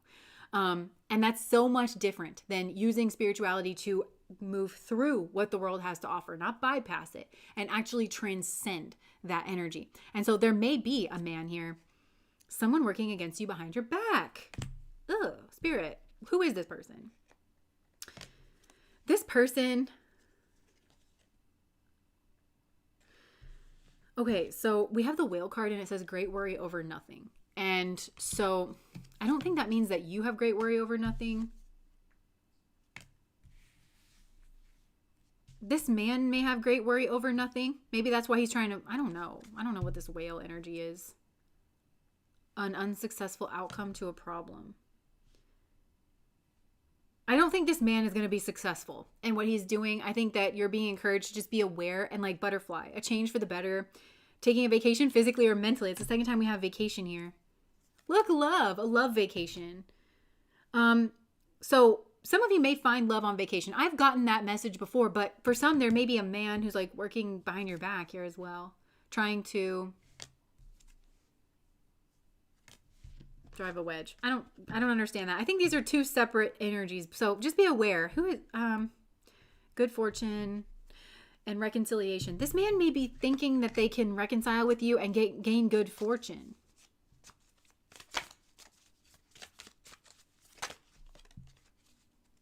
And then the pineapple, I just heard aloha, and then I heard I say goodbye and you say hello, hello, hello. I don't know why you say goodbye. I say hello because aloha. I'm hearing like aloha means hello and goodbye. So Spirit, what are you trying to say about that? Protection from a powerful friend. So I just feel that they are trying to protect you from, look, psychic ability, trust your intuition. Okay. That's all I'm going to say. Psychic ability, trust your intuition about this man here. Because some of you do have like love coming in and but potentially there's also somebody who's trying to drive a wedge and somebody's like working behind your back here. So just use your intuition. Don't like, that's that great worry over nothing. Don't worry about it. Like this person cannot succeed. Just use your intuition. Okay, that was like randomly specific. Some of you might stub your toe. That's a sign to pay attention to. or if someone has like an injured toe, I don't know why this is coming through, but it is. That might assist you in like knowing how to avoid something here. Okay, that was random and so specific. So a person is in Hawaii, interesting. Yeah, the most abusive person I've come into contact with was a yoga and meditation teacher. I've met some negative ones of those as well. Seek out information that will help you. Okay? And get back to the basics. Okay. Seek out information that will help you and get back to the basics. Success is assured with good plans and hard work. Again, spirit is, you have protection here. From a powerful friend, but also the dog is like a friend and is like very loyal. So I feel like you have, look, and then the rat was under it. So spirit is saying, look, this is great, worry over nothing. Definitely don't worry about this. Like you are like on your way here.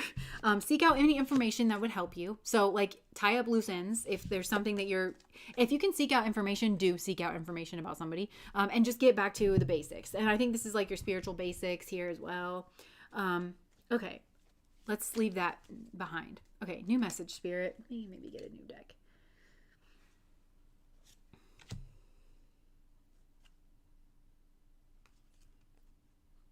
Okay.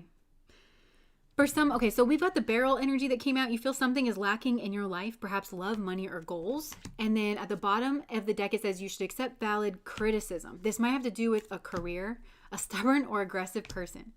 Someone is extremely stubborn and unwilling to change. You will receive a gift. Dark woman. Dealings or relationship with a woman with dark complexion or hair. Older man. Shield. You need to defend yourself. Okay, so this is, again, there's some shielding energy that's coming in. I could be the dark woman that's telling you to shield yourself. Oh my gosh, dark woman came out again. Take care. Enemies are working against you. Okay, we keep just getting that message. Okay, spirit, thank you. So enemies are working against you. Please take care. Somebody's trying to drive a wedge here between you and somebody else. They might be telling you that you should take valid criticism, but really that person is incapable of taking criticism. I feel like this might go back to pile number 1 where it's like that person should take valid criticism, but they're not. Instead, they're like still trying to drive a wedge or something here. All right, I'm moving on from that energy. The toe, I laughed and forgave them. Bye. Yeah. Maybe it's a psychic attack. It very well could be. I don't read for myself, yeah. Because I'm like, you get a car. Like whenever I read for myself. And I just want to make sure that like that's not. Okay.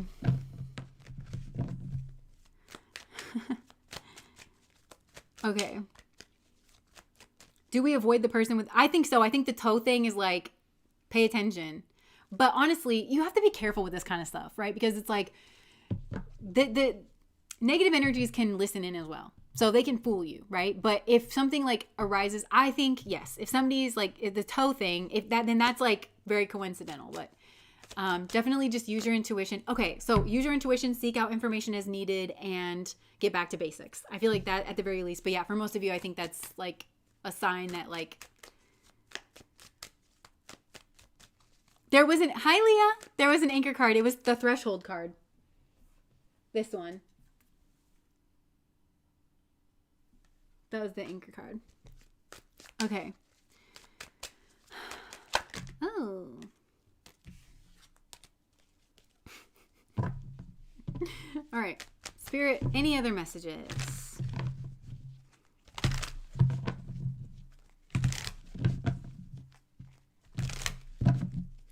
Any other messages? General messages.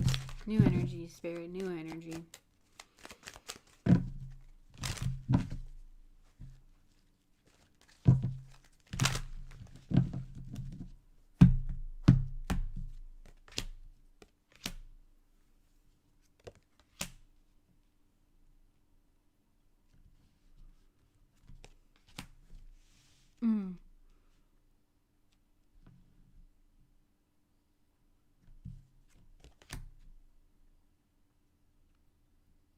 You guys have a lot of eyes on you. Or like people are thinking about you or something here.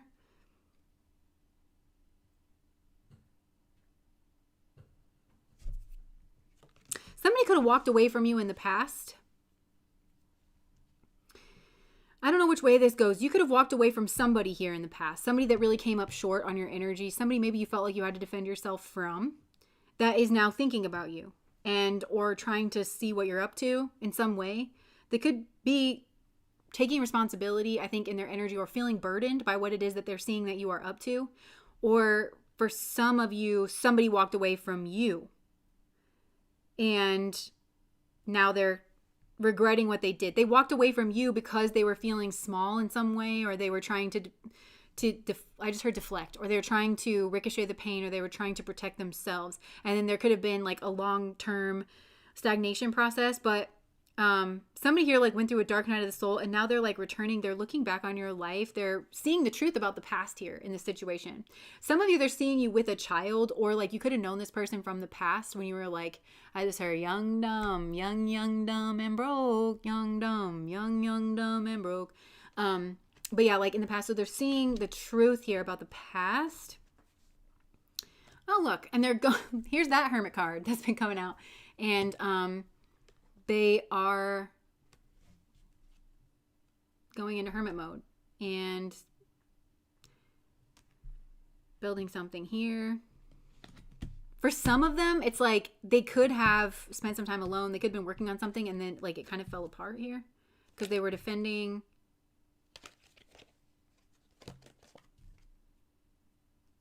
Ooh, they could have been defending a bully is what I'm getting. Somebody that try to control their energy. Okay, this is so specific, but I feel like somebody here like could have if somebody walked away from you, I feel like they walked right into a karmic. This could have been somebody from their past. It's some kind of bullying energy, but it's like very Maiden-esque how like bullying this person does, because they try to like tamp down on somebody's strength here. This could be a boss. This person should have defended themselves against this person, but instead I think they were feeling a certain way. So they went on a karmic cycle here, and this person has felt alone like that entire time, and they are trying to build something up, but then like it's not it could have like just fallen down, or they could have like lost a lot of money here, or it's just like not very satisfying because they're trying to defend themselves from judgment, maybe from your judgment or the judgment of having been wrong. Because there's somebody here that was maybe strong that somebody here partnered up with, but they've really abused them is what I'm getting. Like, this is the wounded warrior. Like, look at his bandage on his head and stuff. Like, it's like, how did you get in here? You know, like kind of a thing. And so they're trying to protect themselves against the judgment of maybe they felt like you were going to cut them off, or maybe they feel like if they told you who they partnered up with, who they became in your absence, there's something here like a judgment of somebody cutting them off. Like they're trying to protect themselves from that. So it created a tower moment here with like a family. So for some of you, this could even be your family, like where somebody just could not admit. There's somebody here seeing the truth of the past. So there's been a separation between you and a significant other person. Either you left because you felt like you need to protect yourself, or they left because they quit. And I think maybe that's part of like the realization that they're having of some kind of transformation from the past. They were confused in the past. They were confused maybe by your options or their options. And some kind of old pattern took hold of them, and they trusted the wrong people for the wrong reasons. And even if you walked away from this person because you felt like you had to put your defenses up, this person was an enemy to you because they trusted the wrong people for the wrong reasons. And those reasons could have been money, security, like something like that. And they're starting to see the truth of this, and they're wanting to have a victory in the situation. I do feel like something about this was karmic. There's some karmic energy here to do with children. There's karmic energy here to do with reputation. I just heard that Taylor Swift opening, reputation. So instead we'll talk about Taylor Swift's reputation. So instead we'll talk about Taylor Swift's reputation. So this could be like if this was a family or a work group. So it's like we should have better things to talk about, but instead we'll talk about your reputation. So instead we'll just make fun of your reputation, right? Like over and over again. It's like, so this person could have like really sided with the wrong people because they were trusting the wrong people for the wrong reasons, looking for stability in all the wrong places, you know, that kind of thing. And I think this person wants a new beginning. They want to offer you something. They're waiting for their ships to come in, and that might involve some kind of an ending or transformation here. I think these people have been in an abusive relationship, and it could be with an employer.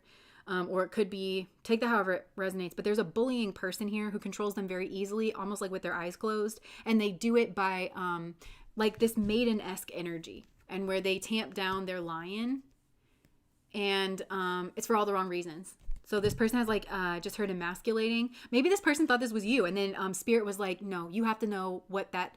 This person could have, and whoever else they were like talking about you with, they could have called you names. They could have accused you of being something that you are not.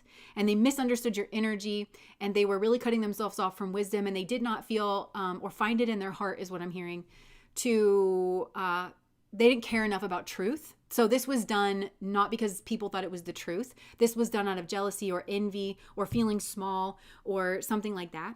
So spirit, I think, put in each of these people's paths somebody that actually did embody the traits that they were confusing you with, so that they would forever know the difference, is what I just heard. So they've learned that hard lesson. And again, I think this person has really been through it. I think they've got a lot of healing to do, because they've just been like beaten down and beaten down and beaten down. This person felt small, like in comparison to your energy or something, and you didn't put that there. This came from them, and they should have, like, again, been able to do that kind of shadow work. But Catherine, thank you so much for the super chat. Yeah, like they should have been able to do like that shadow work, but instead they just like kind of blamed you. And so I feel like this person is having to, I'm hearing like tuning of a note. So like they got somebody, but it's like a really low note that they were maybe accusing you of being, and they have to like balance that out of like, that's not who this person was. So who was this person really, and who was I really? And that's where they're going to realize, oh, I was those things. I was that negative energy, right? Because something here. Yeah, 2 of Cups. Look, this is healthy strength energy too, because this is the healthy person. Okay, so this is like imposter syndrome is what I'm getting. Because this lady here, this strength lady, always reminds me of this lady. But it's like, you're the real one. You're the real strength. You're the real one. Oh, so maybe you were just trying to be real with that person too. Like you could have just been real, and they were like being a fool, or they were like young and immature. The young, dumb, young. Can you guys see me? I don't know what's going on. Well, we're done anyway. It's just crashing again.